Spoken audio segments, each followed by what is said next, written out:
We're live. Yes? Yes. Yeah. You found it. And now that you're listening, do you want it? Yeah? Jackson, we're starting a little early. I told people on TMA that we would start at approximately noon here on September 10th, 2025. But we're starting at 11:50. And fortunately, Cardinal Cowboys Pontoon was waiting for us, and he says, "Hey, cute boys." What up?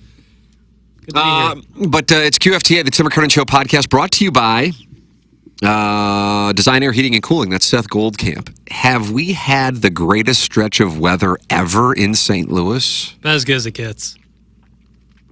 I mean, the last 3 weeks? Yeah, maybe even like feels like the last month. It's just been glorious. Yeah. And it's going to continue on. So that's choice. But it's going to get a little hot this weekend. If you're running any issues with your air conditioning, designairservice.com. That's Seth Goldcamp. James Carlton of the Carlton State Farm Insurance Agency. Big Fighting Tiger fan. Jackson may be at the South Carolina game. I'm at 78% to be there for the Saturday night 6 or 6 p.m. kickoff against the Gamecocks and Heisman Trophy winner Lenoris Sellers. James Carlton, NIL, Missouri, and my insurance agent, carltoninsurance.net. He's been my insurance agent for the last 6 years. I think the world of the guy. And Mark Hanna, speaking of another person I think the world of. All the sponsors of the podcast, I think the world of. That's Mark Hanna, Evergreen Wealth Strategies, online at evergreen-ws.com. How often do you monitor your portfolio at 27 when you're probably with AI 130 years away from having to touch it? Once every couple months. All right. Yeah. Once every couple months. Yeah. Sign in. I work with Mark Hanna, so I sign into portal there and take a look. But yeah, I wouldn't say that I'm a weekly person. Maybe I should be. Day trader? Definitely not that. I don't have the constitution for all that. I like that term, constitution. Yeah. Well, it wasn't positive on the use, but I felt good saying it. I don't know either, but I like the way that it sounded. I think it just means like your disposition. Yeah. I think would be a synonym for it. But you type in Constitution into Google, it's going to give it's going to give you is the U.S. Constitution. I need multiple definitions. Jackson is looking up. Yeah, that's right. The composition of something. I think I nailed it. A person's physical state with regard to vitality, health, and strength. I definitely know the Constitution for day trading.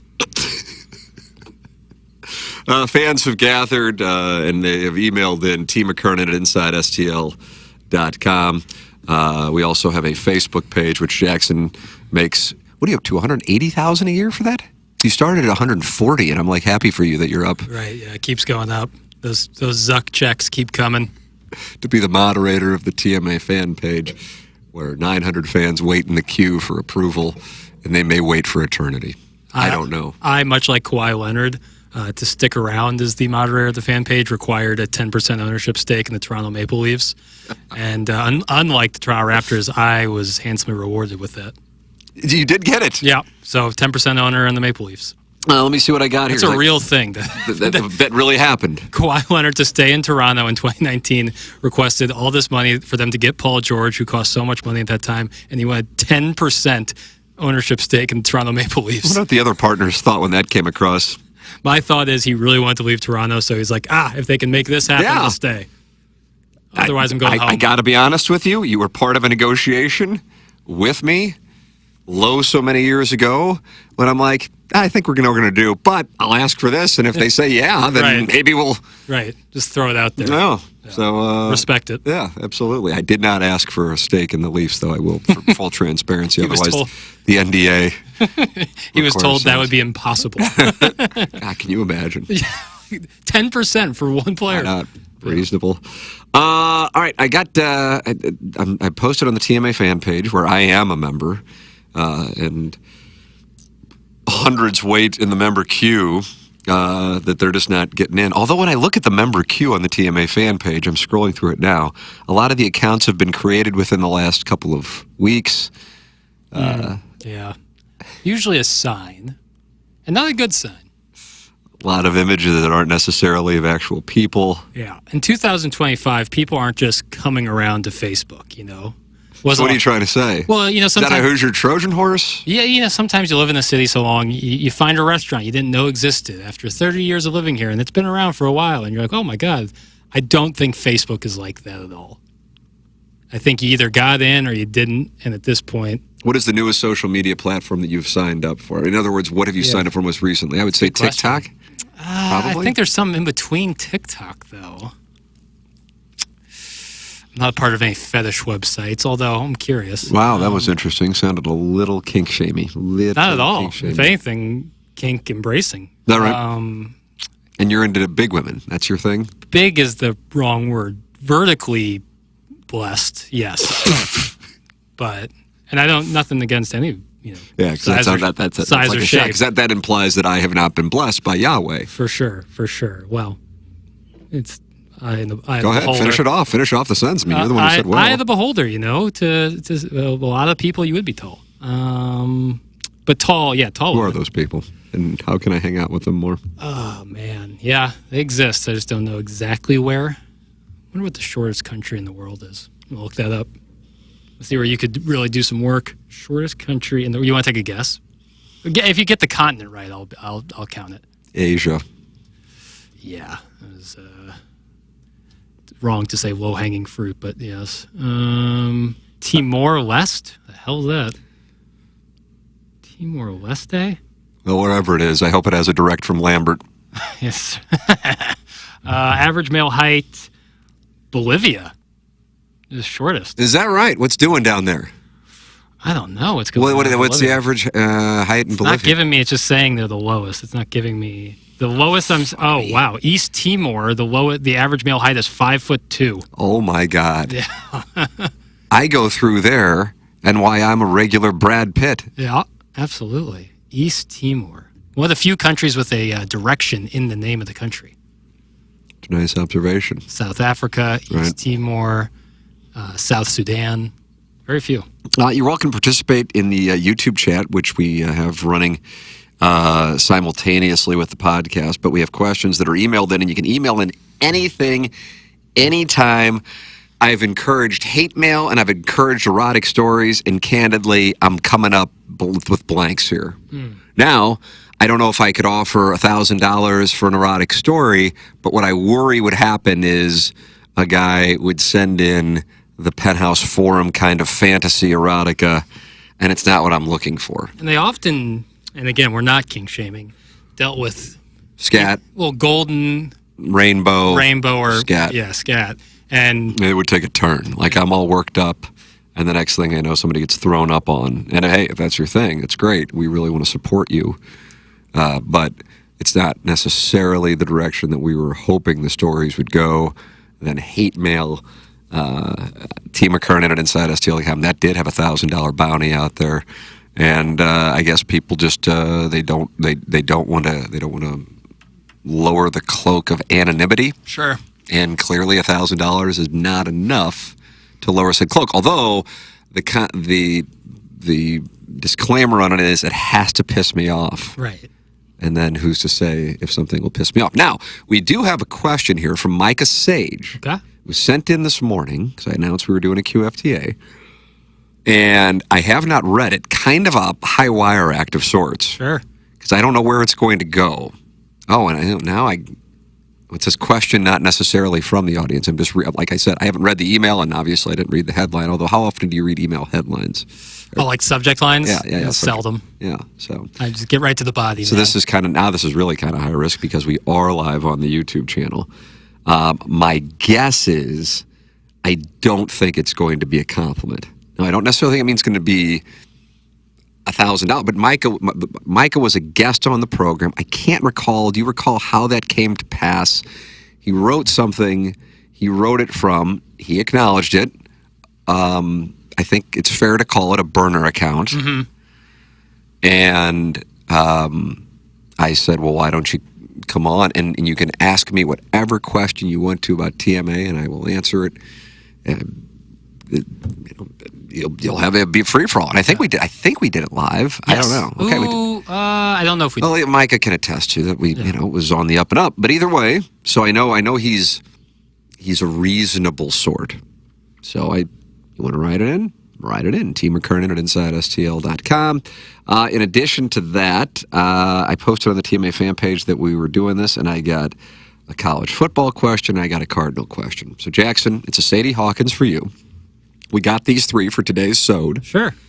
Currently titled Tallest Man in Bolivia. Yeah. Well, I actually really like that. It's a working title. Yeah.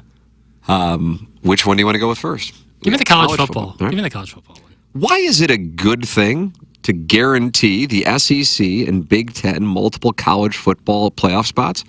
I take the other side. That is the price you pay to be in the mega conferences and get the big money.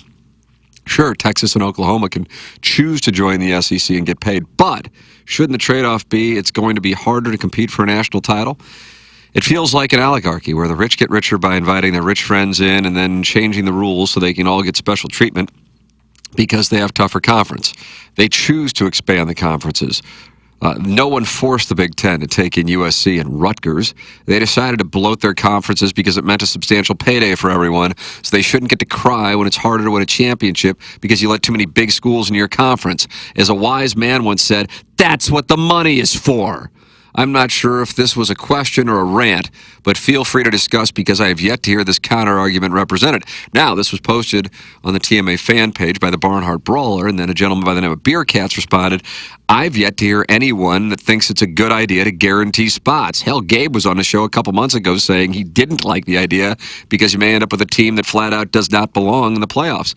And I have to tell you, I don't want glad Beer Cats took that, but Beer Cats is echoing where I was coming from. I haven't seen a lot of people saying they like the idea of guaranteed spots for conferences. I do not. So it's difficult for me to, when the question asks, why is it a good thing?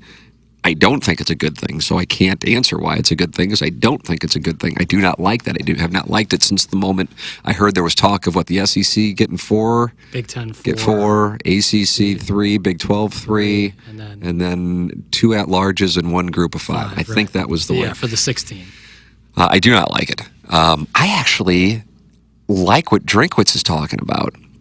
But the issue with him, for the record, for those who aren't familiar with it, it's something along the lines of, I believe, the top 6 teams in each conference play on what has been conference championship weekend. So, in other words, some games being on Friday.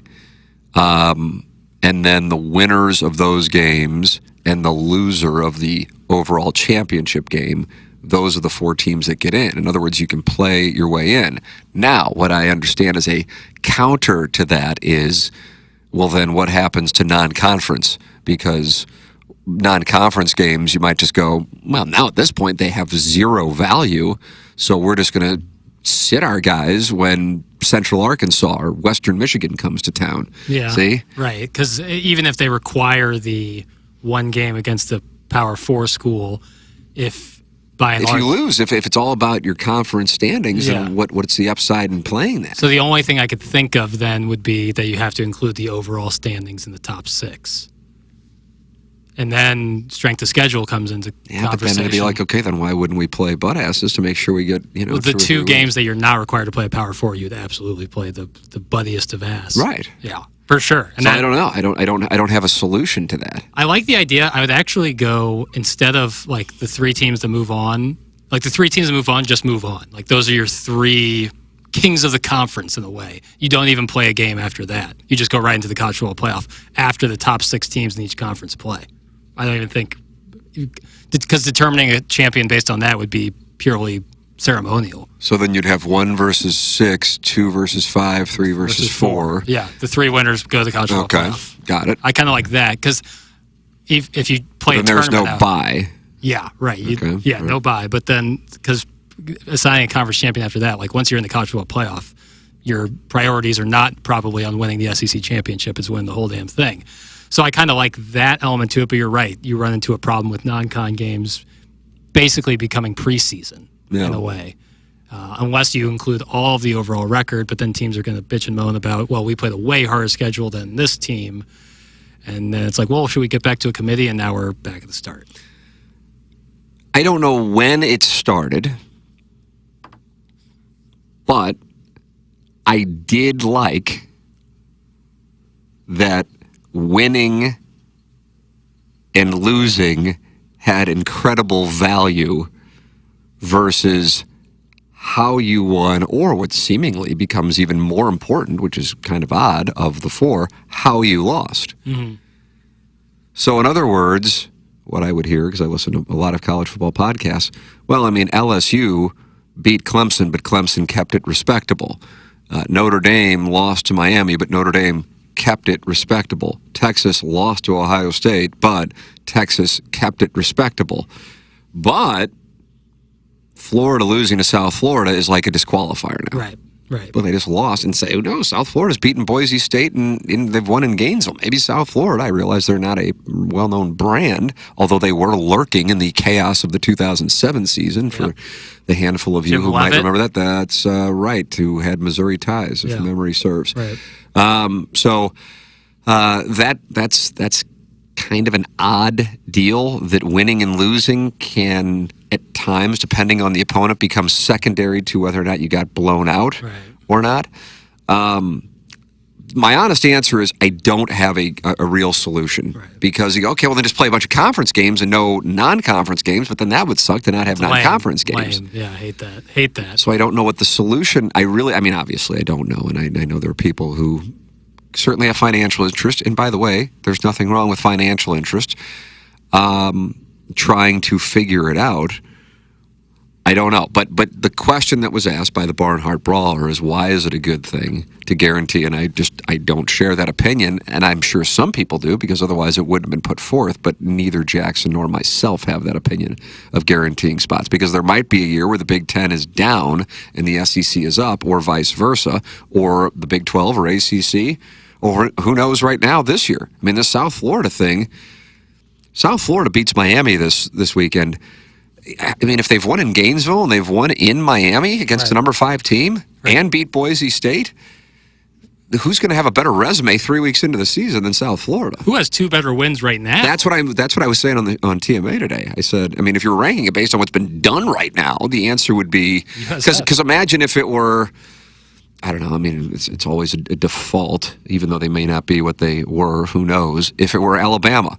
And they hosted Boise State and won in the manner that South Florida did. And then Alabama went to Gainesville and won in the manner that they did. People are like, oh my God, Alabama's got to be the best team in the country. They're number one. See what I'm saying? Yeah, 100%. So it becomes this brand bias. And one of the great traditions of college football, I know yours is the sunset at the Rose Bowl.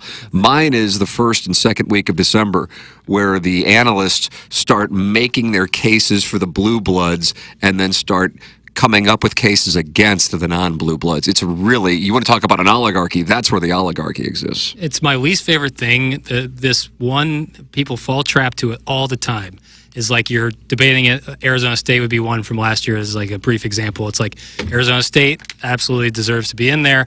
You know, a team like Alabama on the periphery. It's like, well, what do you think? Who Alabama and Arizona State play? Who do you think wins? It's like, that's not what we're trying to answer here. That's not what we're trying to answer at all. We're talking about the resume and what they've done to deserve to get in. Like, not like about this hypothetical game where, the bigger brand is, everyone's going to be like, well, you think Alabama's going to lose to this team? I don't know, but we're not playing a hypothetical game in our heads to figure out who deserves to be in. We're going off of what we have, and what we have is what we have. It can't be brand bias. There is no perfect solution to this. There is never going to be. There's way too many teams, and football isn't a sport where you can play like basketball or baseball or hockey in like a series form or a lot in a week. Like, you have to give breaks. You have to let people peel and get right. And so I just don't think there'll ever be a perfect answer, and you're likely still going to be at the mercy of a committee in some form or fashion. Yeah, I don't know if perfect, of course, allows me to manipulate the conversation, which is not my intent. I suppose I'll ask this question. Let's use the 6, okay? I'm not trying to upset Dog East fans, but talking college basketball, college football, Major League Baseball, NHL, NFL, and NBA. Which has, in your opinion, the best system for determining a champion? And that, of course, is as subjective as the day is long. Probably hockey. I think. Wow. Stanley Okay. Cup. Now, my counter to that would be it devalues the regular season. Yeah, you're not wrong there. Yeah, that's a good point. I was just thinking like in terms of only the playoffs, but you're right. There's a factor there. Then probably the NFL. I'd probably go NFL. I don't like that NFL continues to expand, but as far as games to teams in, I like the NFL. Yeah. And I like college football too. I'm good with 12. Yeah, I think 12 is fine. I'm good with 12. Yeah. As is. I agree with the change that they did immediately make, which was the seeding thing on the conferences. But as far as the two football, both NFL and college football, I would say those would be the best because I like having the regular season have value. For sure. Now, as far as pure excitement goes, give me the Stanley Cup playoffs. More 7-game series too. Was part of my thought process too. Is like if a team wins a series, they won the series. It's not like Major League Baseball. See 2022 Phillies Cardinals, where in 48 hours your season's over. Like you get a full opportunity. Like take the ice and go get it. So. To that extent, in the NFL, it's always just one game. Therefore, it makes it cleaner, I think. It's like, hey, 60 minutes to decide who's moving on to the next round, as opposed to a series or a certain amount of play-in tournaments, a la the NBA. And then got this Cardinal question, which I will go to next, which comes on the TMA fan page on Facebook, which you can apply to join. And if you do, make sure that you actually are using a real profile and that you answer the questions that are presented. Does seeing the apathy Cardinal fans are showing with their lack of attendance make you reconsider your position about supporting a full reboot? This fan base is supported and expects a contender every year, and several years of poor baseball added to the crime issue or perception of changing fan interests, high prices of attendance, and other variables may drive fans away permanently. If this reboot doesn't go as planned and the young talent does not live up to expectations, you could lose to 50 to 100 millions over the next several years. Well, yeah, they're going to lose. I think they're going to lose more than that, and I don't think it's going to be over several years. Well, here's my response to the question would be: do you believe the Cardinals actually executed a reboot this year? And I would vehemently say no, which is one of the reasons why I personally am frustrated. I can't speak to why other people are frustrated. You have a press conference in which you talk about having a reboot. I fully supported the press conference, loved the message of it, thought with John Mozeliak returning, it rung hollow. If they would have announced at that very same press conference that Chaim Bloom was taking over and John Mozeliak was stepping down, the Cardinals would have immediately had equity. However, Bloom would have lost equity because he would have not been able to trade Arenado, operating on the premise that the same things would have happened. Not would have been able to, not being able to trade Contreras and not being able to trade Sonny Gray. And so and then also you have some of these pieces that are not really going to be part of the future, most likely lingering and occupying spots. So it's not a full reboot. I personally think that if they really were able to do it, which I don't think they'll be able to because these are immovable contracts, I do think fans would get on board. I think fans would be excited about it because inevitably there would be going, okay, it might be a year or two away, but we can see it starting to form. And then when those guys do, ideally, reach their potential, and it hopefully times out that it happens at the same time, fans can feel like they knew the players and watched them grow up.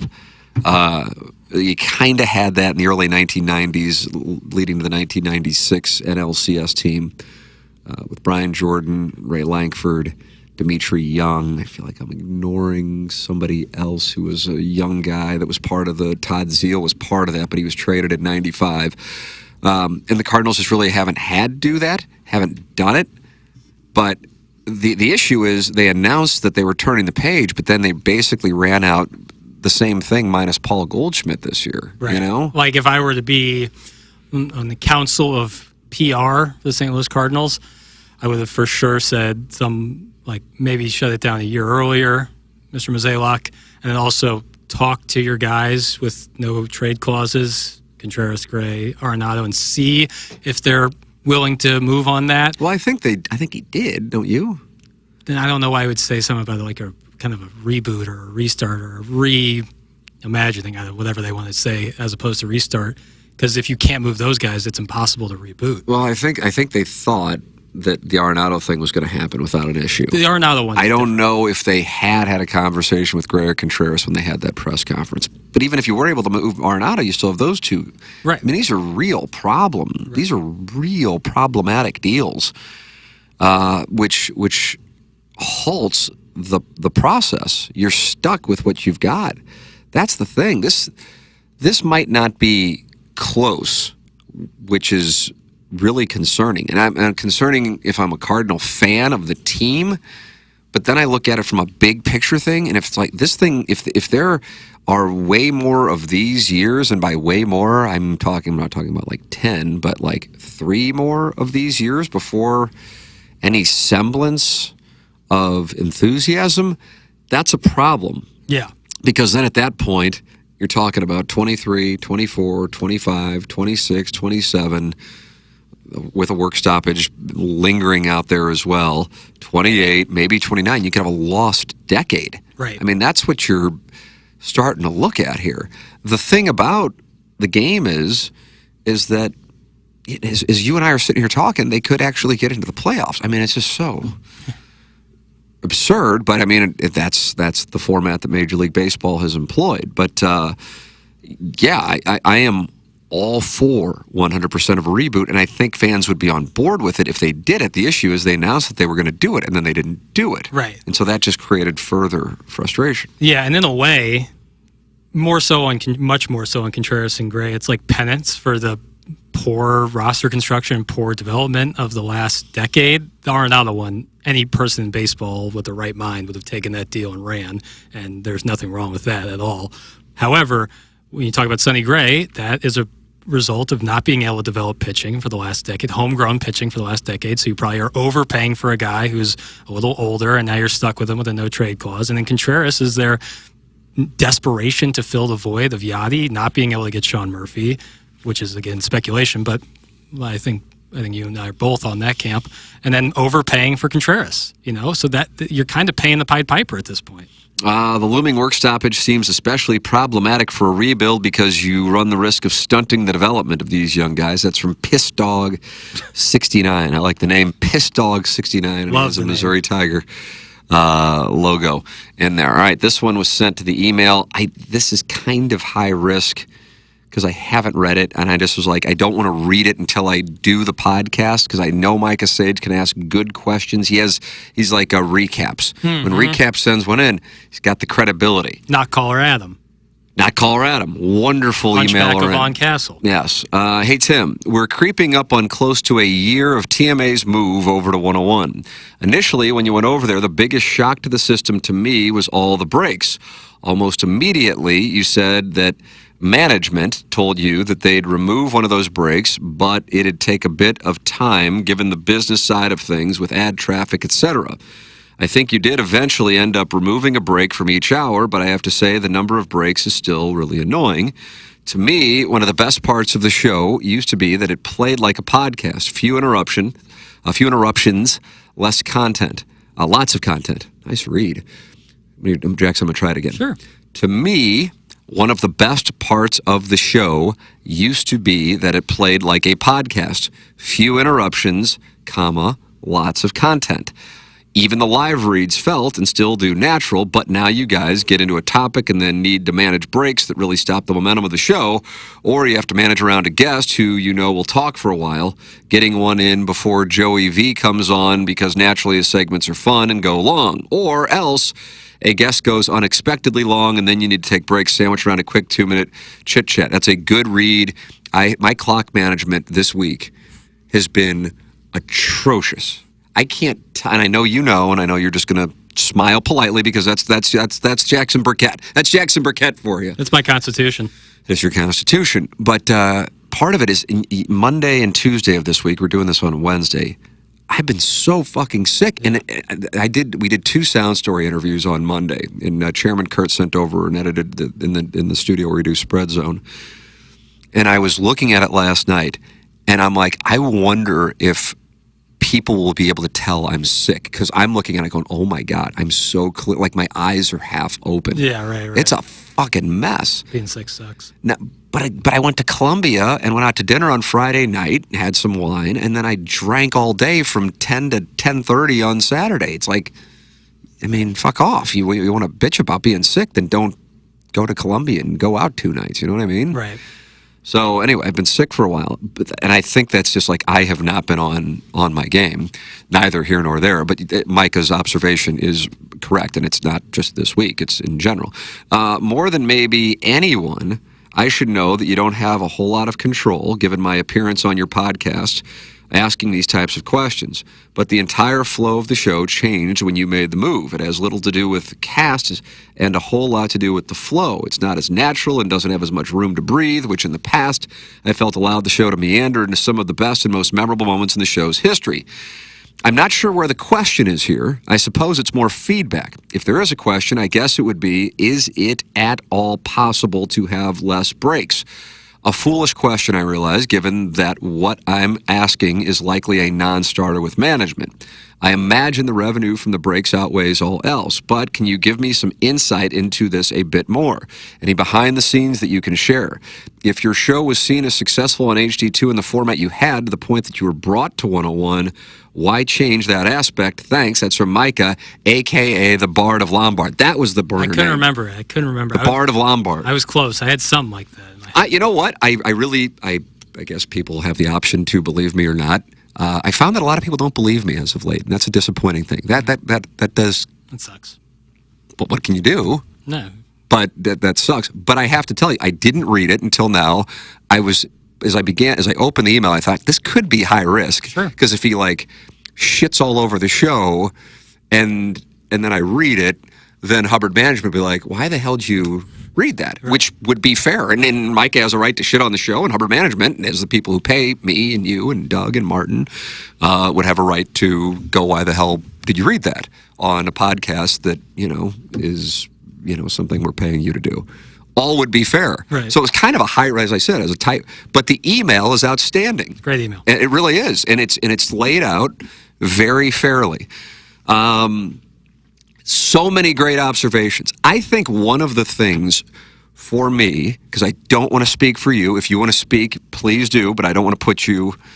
It's kind of like if somebody's going to take a stand on the show, it's going to be me because of my. Do you have this term in your frat, yority? No. Seniority? No, we didn't. Seniority, contract status, whatever the case might be. Sure. I'm in a position to do that, so fine. I will take the stand. I agree. I think there is a perception. One of the things that I think has frustrated me over the year that he makes reference to, I think it was the end of October 2024 when we went to 101 to be exact, but it's coming up on a year. Is that that I guess it's probably usually directed at me, but people don't necessarily say me, but I understand how it works, that it's me. But that it was like, I need to be on 101, and if that means Iggy's getting let go, then so be it. I must be on 101. I could not have cared any less about being on take your pick of station. And I would imagine people, when they think about that, would believe me, considering the show. Jackson, let me see if I can do it right. Yeah. Started on 590, 2007, 1380, 2010 back to 590, 2013 920, 2016 590, 2021 HD2. I don't know which of those signals you would rank number one, and I don't know which of those signals you would rank last. But you can make a case for all of them to be last, and I don't say that to mock them. The point being, the show has never been about the station it is on. The show has been about the show. Mm-hmm. And I think at this point, for those who have followed closely enough that they listen to this podcast, you may be aware that I was offered a job. It was by myself, although I was making a passionate case for Jackson to be my producer at KMOX. I guess at this point, 4 years ago. I think KMOX is, considered still to be like the, in St. Louis, that's one of the heritage, I guess would be a term, brands. Legacy. And I turned it down. So hopefully, even if you loathe me, you believe that, for months, months, I mean, I'm talking March to October, I fought for Iggy, and before the Plowhawk left, the Plowhawk to be part of this. I still feel that way. That hasn't changed.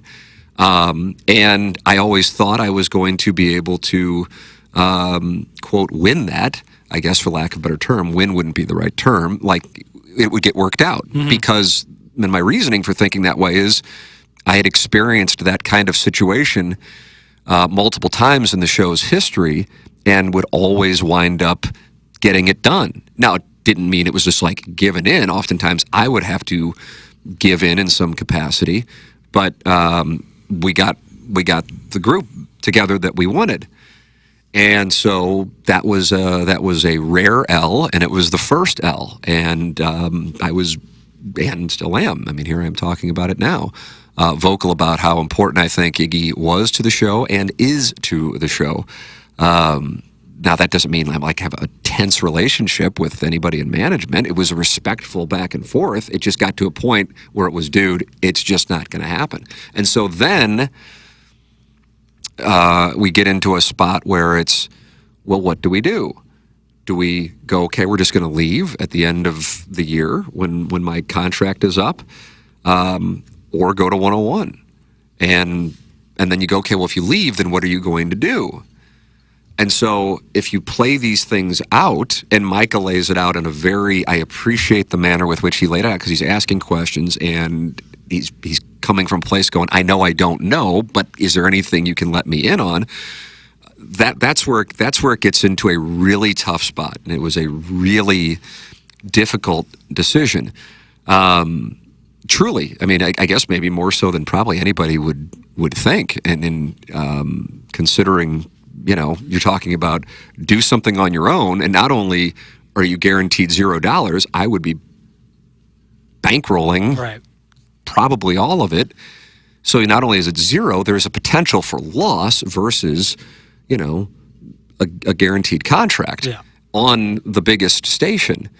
So that's where you get into it. So that's why I don't know if there is anger directed at, I think it's usually me, but it's fine. That's fine. That's why I have a heavy sweater, Jackson. Yeah. Or if it's directed at me, you, and Doug as the people who were on the show on HD2, what I ask, and I would love to hear an answer. Now, I don't know, but I don't know if there is anger. I don't know. I don't know who the anger would be directed toward. What would you have done differently? Knowing, hopefully you believe me, like, there are your choices. Right. And at this point in my life, with, at the time, a 7-year-old and a 2-year-old, you know, I'm not in as, I don't have the right, I don't know what the term is, but I don't have the latitude is the word I want to use, but I don't know if that's the right word. I think it's good. Is it? Yeah. To take the chance that I took in 2013 by going, okay, I'll put my house on the line, Bert Kaufman at 920, and we're going to make this thing work. Yeah. Although I don't have a doubt in my mind that if we took it in-house, we would be successful. But if that were just the option, that's one thing. If you have this other option, that's the other thing. You know, 101 ESPN is the blues broadcaster, and I feel like there's this shot at the show about all the blues interviews. Well, that wasn't like something that we came in and we go, well, now that we're on 101 ESPN, we must have these. This was just something that we inherited. And what is to this date something that is an odd place to live in is the criticism from 101 listeners is that we don't talk sports, and the criticism from longtime TMA listeners is all we do is talk sports. And so we're in this little spot here where I don't know what else to say outside of, I think people know this exists, but maybe you don't. I think I could be wrong on this, and I don't know because I don't go into these places to see it. I think things are said, and I don't really know where they're said, that kind of like, I always use Power Mizzou because that's the only message board I read, but I do read it. And then I'll find myself going, what the fuck am I doing? because I know I don't know, because I know better, because I've had things written about me that aren't true, and then I sit there and I read them, and when you're young and you're coming up, or you don't even have to be young, it's kind of one of those things, it becomes like a callus. Like after a while, it's just whatever, that you want to respond. And I used to respond, but now it's, even when I do respond, people don't believe me, so I don't even bother with it, but therefore I don't even read it to know. But I can usually tell when somebody has read either the 101 fan echo chamber, Right, or the TMA fan echo chamber, because it becomes, boy, these guys are doing a show they said they would never do, and man, they used to say they hated guests, but now look at all the guests they have. And it's like, man, where is this coming from? You know, what I know I said, I can't speak, again, I don't want to speak for you, and I certainly want to hear what you have to say. sure. I don't want to do like hardcore sports, like a Get Up kind of show. I'd have no interest in that. Doesn't matter what the money, because I don't think I'd be good at it, and I don't really want to do that. That's not what I want to do. But I also was not really challenged, I guess, for lack of, I don't know if challenge is the right word, engaged a lot at times on some of the HD2 era of TMA. And so, the podcast that I always go back to that I love doing the most is this one. Mm-hmm. This is where I am freed up and certainly most myself.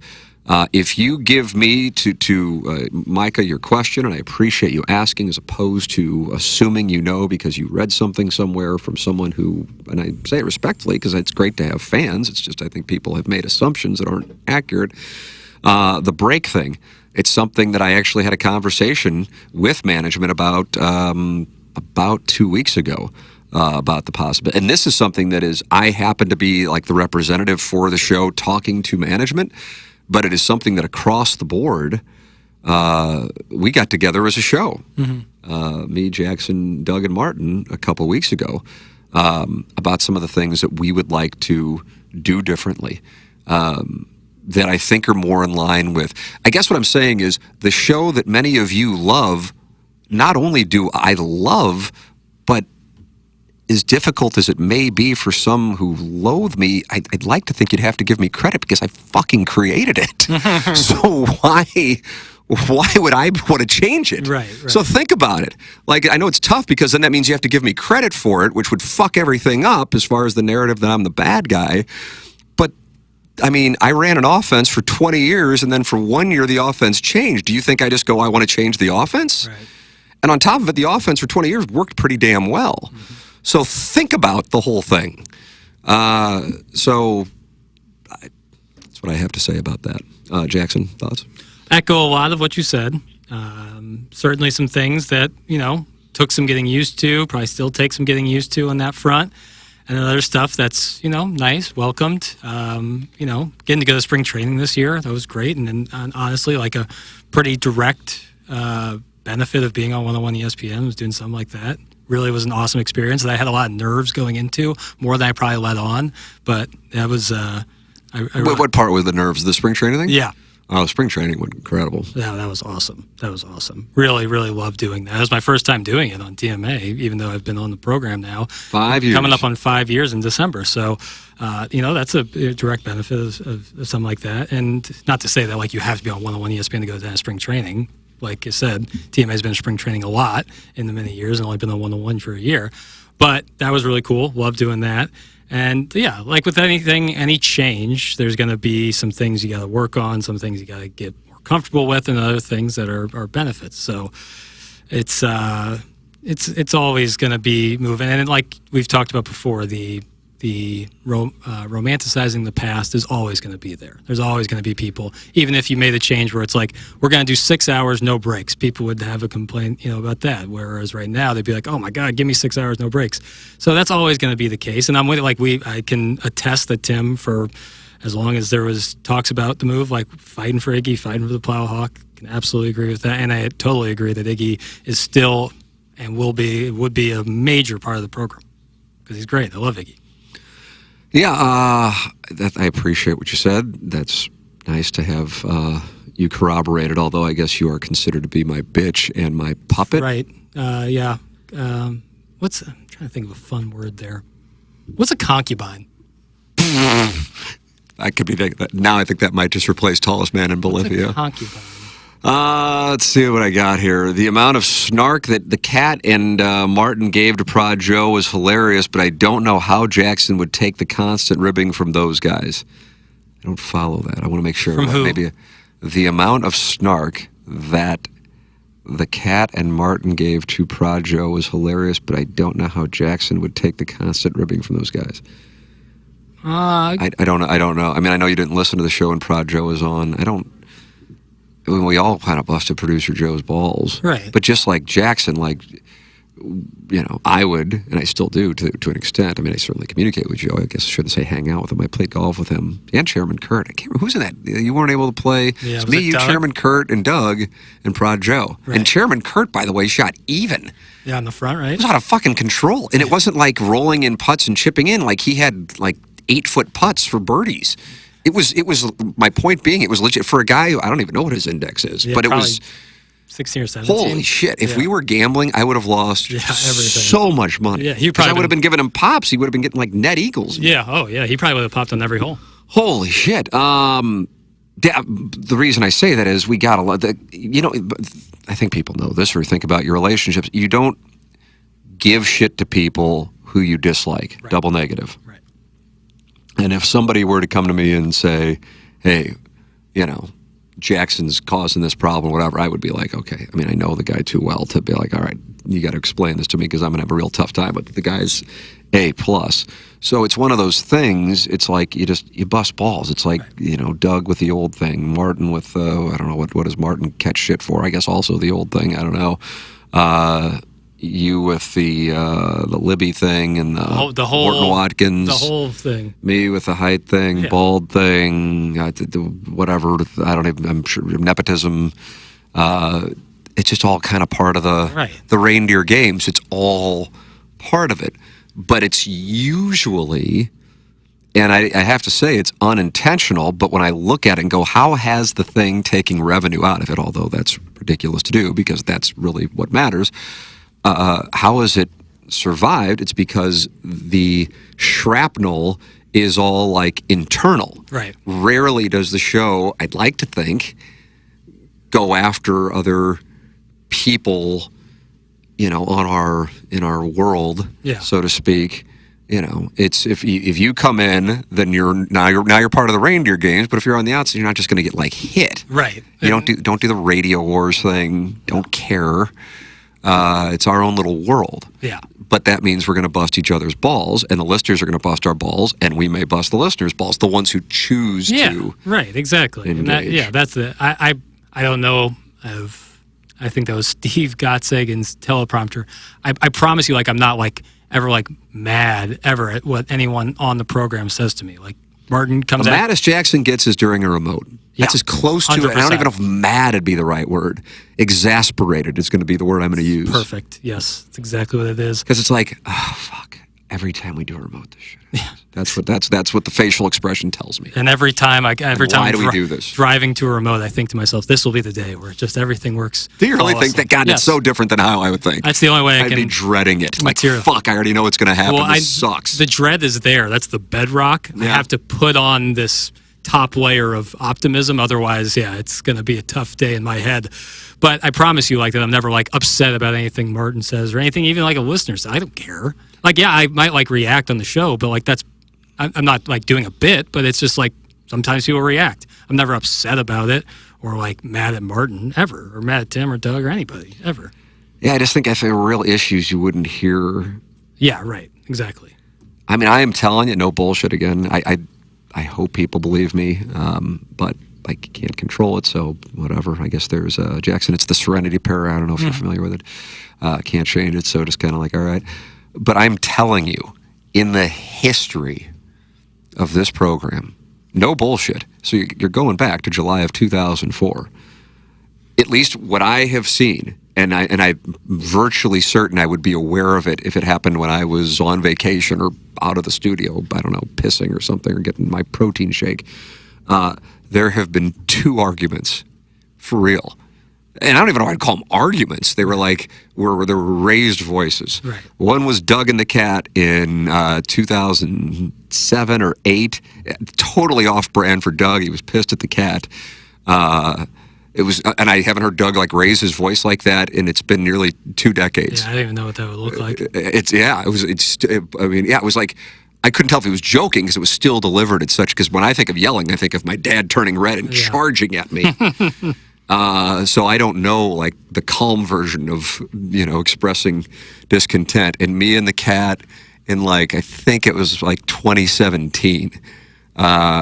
And again, that was like during a break, and we immediately went back and then like but I don't know what people, but he can't control it. And I guess, I was listening to Stern. He made his return on Monday. Did you listen to any of that? I hadn't listened to the show in I don't know how long. Like, I was like a non-interview?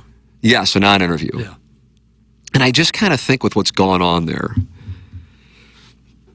I just think that what made him unique, I don't think it's necessarily, I think what gets blamed is he's changed, but wouldn't you like to think you would change from age 25 to 70? I mean, 100%. Wouldn't that be fucking strange? I mean, like, look at musical artists. They don't make the same, like the Beatles' first album sounds nothing like Abbey Road. But I think more so than that, what made him unique was the timing worked out perfectly for him, and that he was like the only radio guy who had I'm going to use the term latitude again. There you go. To go, we're going to break whenever I decide we're going to break. So we're going to sit here with whomever and do this interview. Like a podcast before podcasts were around. Right. In addition to talking about things that I personally would still be comfortable talking about in 2025, but many would not be and could get you into a problem spot. I recall driving to probably KFNS because it was in Webster back in the day, and I remember thinking, man, I am so envious of this guy, not because of the money, but because of he's above the law. Right. And I always thought Stern and Charles Barkley. Yep. Thought it back then, and Barkley even more so now. Like, how do they get above the law? And now the criticism is, take your pick of he's woke, he's irrelevant, whatever. He's made God only knows how many hundreds of millions of dollars. I mean, nobody has won in our industry more than Howard Stern. In addition to it, he's the trailblazer, the shit that he had to put up with in order to get where he... That's the thing. It's so tumultuous to get there. Oh, my God. I can't respect it enough. And so what I've realized is, here he is. He goes on the air. I go back to podcast it. I think Sirius also kind of fucks him, because right now, if you want to hear TMA or any other podcast, it's just like, take your pick of 5 or 6 different places I could go on my phone, much less watch on YouTube. Sirius, because Sirius is still trying to execute its subscription model, I can't watch it, or it takes a few days or weeks for these things to pop up as opposed to instantaneous. Right. So I'm going, okay, I want to hear the segment, but fuck, I don't know if it'll be up. Right. Fortunately, it was. I was stunned to see that my app worked, the Sirius app, and I listened to him talk, and I'm just like, he did this thing where Andy Cohen came in, and they did what Martin and I were talking about this. And Martin used the term hackneyed, and I go, yeah, God, it was kind of hackneyed. Where when he was supposed to make his return, Andy Cohen was on and said it's going to be Andy 100, and I'm just like, oh, that's kind of like an old radio bit. It's just like, it's so obvious. You just wouldn't do it in 2025 if you were aware of the world. Or if you're on the cutting like edge of your game. What you do in 95 or 85, and I'm just like, and it just, things move on. But he had the run that he had, and he did the things that he did, and forever will be one of my greatest inspirations, without question. And on top of it, he made an absurd amount of money and, legendary career. And in a medium that certainly goes without saying, changing will, I think, be synonymous with it. You may hate Rush Limbaugh or hate Howard Stern, but dear God, they changed things. Again, you can like both, dislike both, doesn't really matter. But I think you would have to acknowledge that they changed things. substantially in their respective categories in broadcasting. And so even now, Rush Limbaugh just passed away, so there wasn't time to shit on him like Stern's getting shit on. I was reading that story when it came out that he was getting fired, and I'm going, I wish I could have bet the bank. He's not getting fired. Maybe they're not renewing his contract. I don't know, but that's a lot different than. It's so different. It's such a different thing than getting fired. But it became a politically based conversation. And so then it gets into this disingenuous bullshit about because he's woke, that's why he doesn't have subscribers, and that's why Sirius is firing him. And that actually became the narrative. So I couldn't wait to hear what he had to say about it. So I go back, fortunately, via the Sirius app, and I'm able to do this because it's not going to be on Spotify or Apple Podcasts or YouTube. And I'm just like, man, it's clearly, it's not, quote, the same, but by not the same, I mean, I just think he's exhausted by it because he's going, I'm reading a bunch of shit and it's just not true. There was a rumor that Robin had died. She's on the show, right. So unless this is, a hologram with AI, and that he had been fired. He goes, the thing is, he goes, I really was thinking about retiring, but I'm such an asshole now. I want to prove that I didn't get fired, so I'm going to keep doing it. Petty, love it. Oh. Love it. And so I've come to the conclusion with respect to this, seeing like the guy who truly did inspire me to do this shit, and obviously the show is a light ripoff or blatant ripoff of it. I'm going, so if I were to go, you know what, I just want to take everything in-house, what would the narrative be? See if you got fired from 101. There you go. It's exactly right. Yeah. Like you insta-shipped it. Because I saw the other day in the text line that someone said you got fired from KMOV. It came back? Yeah. Someone said you couldn't hack it. On KMOV? That's correct. What in the fuck? It was 20 years ago. Couldn't hack it on KMOV. That's what it said.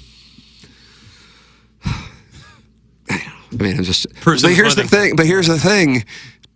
20 years ago, that consumed me, and I acted like the biggest asshole for a year because it bothered me so much when people said it. Now I'm just kind of like, you got to be kidding me. But okay, I don't know what to say.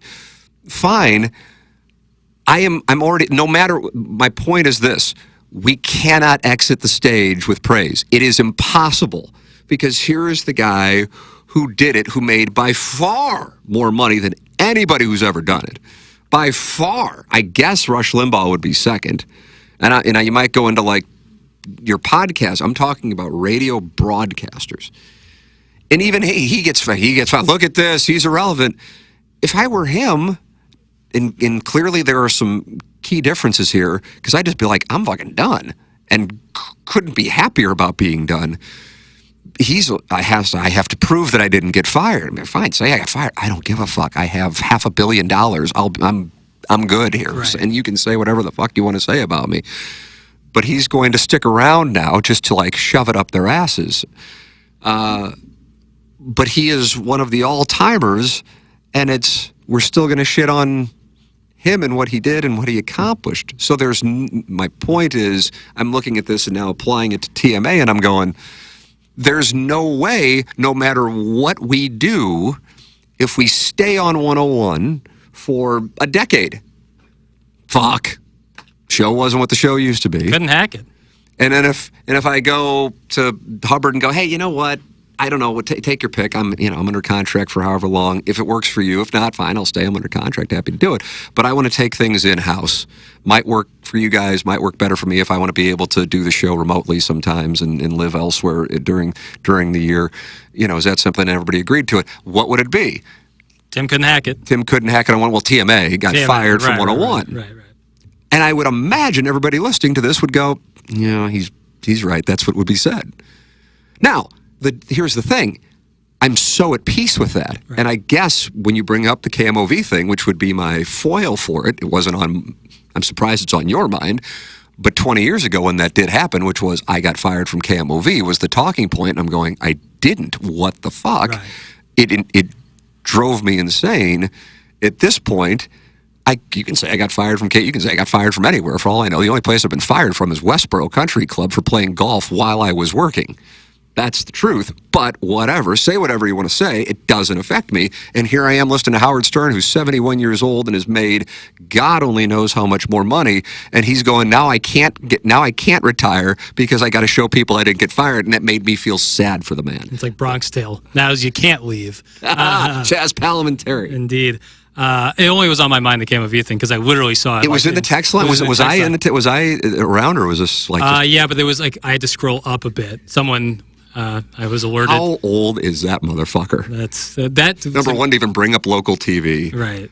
It was very. I'd like to present my tax returns from 2005 and show how much I was making from KMOV and how much I was making from KFNS then, but that's the thing. There are some people, and they tend to be older, who think that like local TV, and it was at one time, there were people making real money, real money. It's a weird industry because you got to go back in time to find it. And usually the older people go, you're on TV. That was the big thing. And I remember my dad, I was talking to him in 2005. I said, I got to quit. I can't handle this anymore. And he goes, Timmy, I can still picture. I don't know why I was there, but I was on McKnight, Jackson, getting on 40 eastbound. Why I remember this, why it's relevant, I don't know either. And he said, Timmy, I'm just telling you, people are going to say you got fired. I go, why would they say I got fired? He goes, because you're leaving a TV job, and those are considered to be jobs that everybody wants. And I go, but I don't want it. And he goes, I'm just telling you, buddy.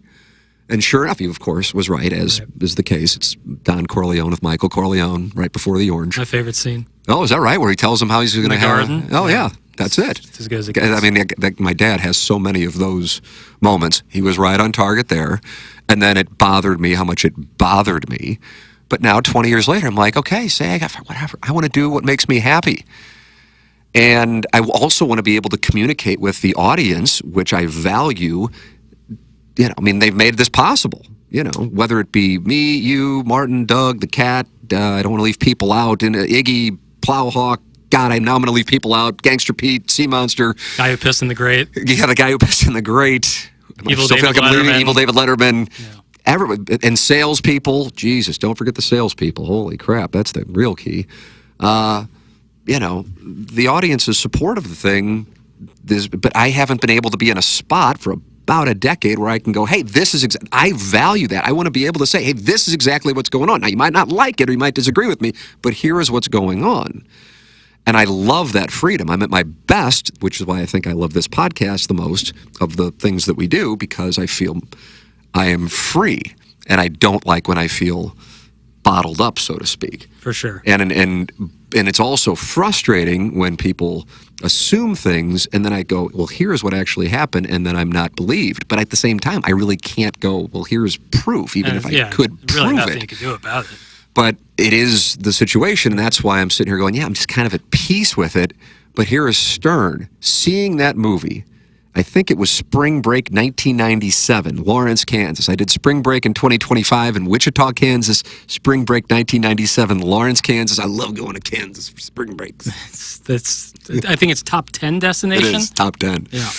And my buddy, the good Dr. Jack Neerman, they still had school at KU that week. And me and my girlfriend just were like, fuck it, we have nowhere to go. We're broke. Let's fucking hang out with him. Yeah. And we went and saw that movie, Private Parts. Life-changing moment for me, truly. And so it's bothered me over the last month or so where I'm seeing this guy who truly inspired me be shit on like he lost. Nobody has won more in our industry. The model that he had is just dated. Right. That's it. Right. That's it. Yeah. Rush Limbaugh has been gone. I don't know how long. I don't know when he stopped doing the show. I know he missed time because of his illness, and I know he passed in February 2021. But I would imagine Rush Limbaugh would have had to have had some kind of metamorphosis, or else he wouldn't have been able to maintain, although obvious his audience is going to be older, so maybe that would have worked. But podcasting, which Stern made a mistake on, he shit on the podcasting thing. He happened to be wrong on that, but my God, how much was he right on? And either way, he made hundreds of millions of dollars, and yet even he can't exit the stage without people saying he's going because he's woke and, irrelevant and would take your pick of whatever. And I'm just going, no, the thing that he does now, people just don't, they're not going to pay for listening to a service when they can get what they want for free. Right. That's kind of it. He changed the culture, and then the culture changed after that. He changed the radio culture completely to his, kind of bent it to his will, and then moved it. I think that there is no, in entertainment by and large, just no graceful exits. You talk about Stern, who has summited the mountaintop several times. I remember there's a famous clip of Jerry Seinfeld on Larry King, where it was after Seinfeld, and Larry says the question so after you got canceled, and Jerry freaks out. He's like, we didn't get canceled. Yeah. We had 110 million viewers, the Super Bowl at the end. And I'm sure that was just a misspeak on Larry King's part. But it's a pretty significant one, and I can see why it would irritate you. Right, the biggest television show ever, with the guy's name on it, and he's still dealing with that. So I just maybe death is the only graceful exit. And then people who shit on you while you were alive, when you pass away, then they start blowing you on social media to get their likes. Fuck off. If you hated me while I was alive, I won't forget when I'm dead. I'm coming back to haunt you. Yeah. What do you say? Keep that same energy? What you said about Mizzou basketball? Yeah, and fuck. The title of the episode today is and fuck. Yeah. Let me see what's going on in this. By the way, close the loop. Concubine is a woman who lives with a man but has lower status than his wife or wives. Holy shit. So this guy's got a wife, but then he's got this room? In theory, it's wives. What a set. He has wives who are at the top of this pyramid. Theoretically, you'd have a number one in that, and then you'd have people below that being the concubines. So that's why I'm your concubine. It's hot, man. Yeah. Let's see what we got. We got an active YouTube chat. I still like to imagine Tim, Jackson, Doug, and Martin shared a Willy Wonka-style bed down in Jupiter. That's from Lex Luthor. You, Doug, and Martin did stay in a place. We did. My wife and I stayed in a separate place. Yeah. And the reasoning for that was, and I'd paid out of my own pocket to do it, I stand by this. I don't even think twice about it. I did not think it would be right because it changes the dynamic. For sure. So you agree with, okay, God bless. It's like when one guy brings their girlfriend to dinner or out to a guy's night. Last year, I think it might have been for the Auburn game because I think it was Auburn homecoming. I think it was. Yeah.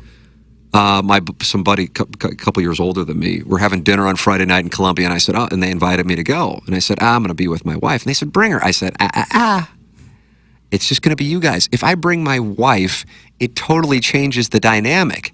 Now, she could sit there and drink scotch and talk about pounding me with a strap on, and everybody's laughing like it's Minnie Driver in Good Will Hunting.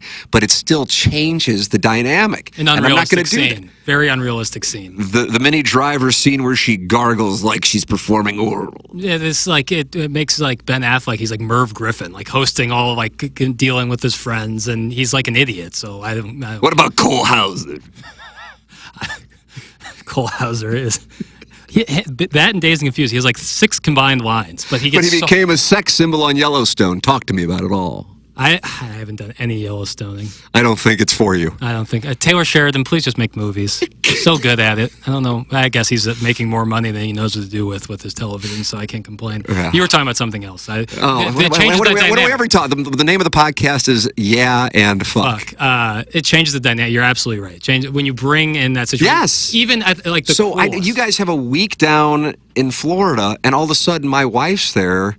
It changes the dynamic. Yeah. And now this is me, so I can speak, and that's what happened. But if you would have brought your girlfriend down, and it's me, Doug, and Martin, and we're in a house, and now we've got your girlfriend, it just changes the dynamic. Yes. So this was me, so I can speak more freely. But I appreciate you saying it because it is honest. It changes the dynamic, so I know that, so that's why I stayed over there. Now, you guys did share a bed.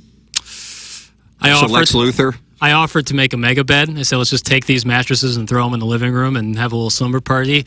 Martin and Doug weren't too on board. Doug was more on board than Martin, but not on board. No, it wasn't. It was really fun. I loved being down in Florida, and it was. But town. I would not say it was like a. You went to some goofy places, though, considering how many great places there are. Yeah, a couple. You took Doug to Pollo Tropical. Maybe it's better on the west coast of Florida because it wasn't great. but had to shoot the score. But outside of that, some really good spots. But it wasn't like a lively party going on over there. It was Right. mostly. I came over on Super Bowl night. We have been Yeah. at Brass Ring. Major recommendation for those of you going to spring Super Bowl's training. The fun. Wings. Yeah. You went to Brass Ring. Yes, I think the next day. Great. Oh God. But most of the time, it was just like it would be like sitting there watching a ball game while Doug would stand to watch the television. Me and Martin would sit. Martin would retire to the chambers. I might watch a little longer, and then we'd all go to bed. That's it. Rinse, repeat. And So it wasn't like that. You didn't go to we were Rachel's. working. No. Well, I was with half the 2004 Cardinals at Rachel's like every night, and that's why I think they won 105 games. What has led to Iggy going nuclear on the Twitter tweets and vids? Maybe that is what started this discussion. I'll take the second part first. It definitely has nothing to do with the discussion. Micah's email is what started the discussion, and he was asking very fair questions. Questions so fair that I actually talked with management about the possibility. And the show, we got together at, whatever, it's irrelevant where we got together, but Jackson, myself, Doug, and Martin got together a couple weeks ago about some ideas that we had to, see if we could get it back to a looser format, for lack of a better term. So that and they were well received, by the way. The relationship, I want to continue to say something that I have said since the outset when we got here. And I don't want to lose sight of it, because occasionally I will see some of the voicemails I still have saved on my phone from years gone by. Right. And it's a reminder of what the world was like. The professionalism of the people in this building is so refreshing, and I couldn't like and respect John Kioski, Tommy Mattern, Keith Krause. John's the president of the St. Louis market for Hubbard. I'm not saying this because, did you hear me say this stuff about past places?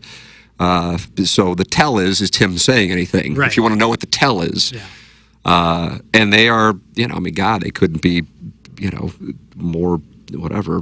I guess what their actions speak for their views of what TMA is. I don't know how the fuck it got out. That was a cost-cutting thing. I'd also like to I need tax returns out. What is that? Where'd that come from? You're assuming a lot of these people will be able to open the PDF.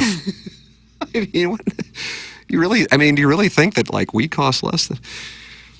But whatever. Anyway, but our relationship couldn't be better. They couldn't be more supportive of the program. And here I am. I'm sitting down and I'm going, hey, would you be open to? I'm talking about materially changing, what they have done for 16 years on that station. Now, if people think that what TMA is doing is similar to what has been on 101 ESPN since its inception in 2009, then we're just going to have to respectfully disagree. Now, if you are going to say it is the same as what we were doing on 105.7 HD2, I'd say I disagree with you on that. What I was told going into it was we want 60% sports, 40% nonsense. That was the ratio. And it just depends on what's going on. I looking back on it, now that it's almost been a year that we've been on 101 ESPN, it hasn't really been a great year in general in sports in St. Louis, because mainly the Cardinals have been what they've been. And not only, it's one thing if a team's bad and there were expectations, or if they're bad and they're making all kinds of moves, or if there's bad and there's some excitement. This is bad and boring. Yeah, they're just throwing it in neutral. The Blues it's weird to think about because the Blues have such equity right now. But if you can remember going into the Four Nations, the Blues were looking at being sellers and bad. Right. Like pre-Monty, it was bleak. Yes. And then just went on a heater. And as opposed to a slow death that you could kind of see coming, the Blues was, just a 1.6 seconds. And you're going, holy shit, we're 1.6 seconds away from going to the Western Conference semifinals. And instead it just ends and you go, every interview I would do with a Blues player, I would talk about that. They need to keep me away from Blues players because it's been, 5 months now and 6 months, and I'm still sitting here talking about it. But that's a different situation than a team that you can see is kind of folding. Football lends itself to sports talk radio, so it's a tough spot in St. Louis. I think that's an important part of the conversation. Because you have a game, and then you have the stories surrounding the past game and the stories surrounding the next game that create dialogue and discussion. And that is why I keep saying it is great for St. Louis sports if both Missouri and Illinois can be in the college football playoff discussion, and ideally in the college football playoff. And my God, super utopian, play each other, or maybe be on track to play each other in the next round. So then you have that build up, and then you can get this market to become a college football market because, you know, they say respectfully, what is the alternative? Right. Do you need to wrap it up? No, not at all. Going, okay, all right. And then what has it led to Iggy? It's such a weird spot, and I say it's a weird spot because I truly love Iggy. You know, I don't think there is, and I don't think there can be a better personality for a show like TMA than Ken Iggy Strode. But one of the reasons why he is such a great personality is he doesn't give a fuck. And since that's not an act, that then can carry over into things that, you know, if I were asked as his counsel, would advise against doing. But he hadn't asked me, and he's pissed off, and so that's how he chooses to handle it. You know, I think it's pretty clear how I usually, at this moment, I'm the guy who folds when the action folds to me and I'm in the small blind. All right, take it. That's fine. Now, there might come a moment where I'm going to raise. And when I raise, you'll know that I actually have it. Or at least you will think I have it because all I've done is fold when the action comes to me. That's my style. You know, have seen it for a number of years. Iggy's is, fuck it, I'm pissed off, so I'm going to go out there. You know, and I guess Iggy texted me like 2 weeks ago, and I'll just pull it up and read it because it's not exactly titillating, but let's see what the last time, August 27th, Jackson. Someone DM'd me today and said you had some nice things to say about me on QFTA. Thank you, appreciate that. I said, absolutely, brother. I mean, that's what I think, so that's what I say. So it's not really like, oh, fuck, I'm going to say something nice about Iggy to like placate. You know, and then the cat will text me about that nonsense too that's going on back and forth. And all I know is Iggy thought he was going to have a job at KFNS. Now I'm just getting into it, but I don't know. I know Iggy thought he was going to have a job at KFNS. Dave Green, who I don't think you ever worked with, I worked with, who was operating KLIS and St. Louis Sports Central. Reached out to Iggy about doing it. I haven't talked to Dave about it. And Iggy, I think, thought he was going to get a job. And then when he didn't hear back, he thought that the cat had killed it. And the cat's like, what are you talking about? Why would I, you know? And so that's it. And here's I don't want to say I don't care. I guess I don't care. But the real thing is I don't know. And so for me to talk about it, it would be, but, you know, I mean, when I was supposed to be in charge of KFNS in 2016, the person I went out of my way to hire first, because the number one thing always needs to be sales, period, was Dave Green, who at the time I think was working in Huntsville, Alabama. Guy knows how to sell. And obviously, Iggy, I say obviously, but Iggy was a part of TMA at the time, and the cat was part of TMA at the time. But I also would say this. You know, I remember Dave and Jay got sideways, and at the end, there was nobody closer with Jay Randolph Jr. than Dave Green. So what I'm saying is, over the course of this stuff, it's almost like a band. Like there'll be, you know, it can happen where you butt heads. Now, as I just said on this show, for whatever reason, we haven't had it happen. You know, really, I guess, much at all, minus the 2 times, and I'm talking about like a grand total of like 80 seconds, I think. But it can happen, and I know it's titillating for people because, you know, in your market and you have on-air personalities going back and forth.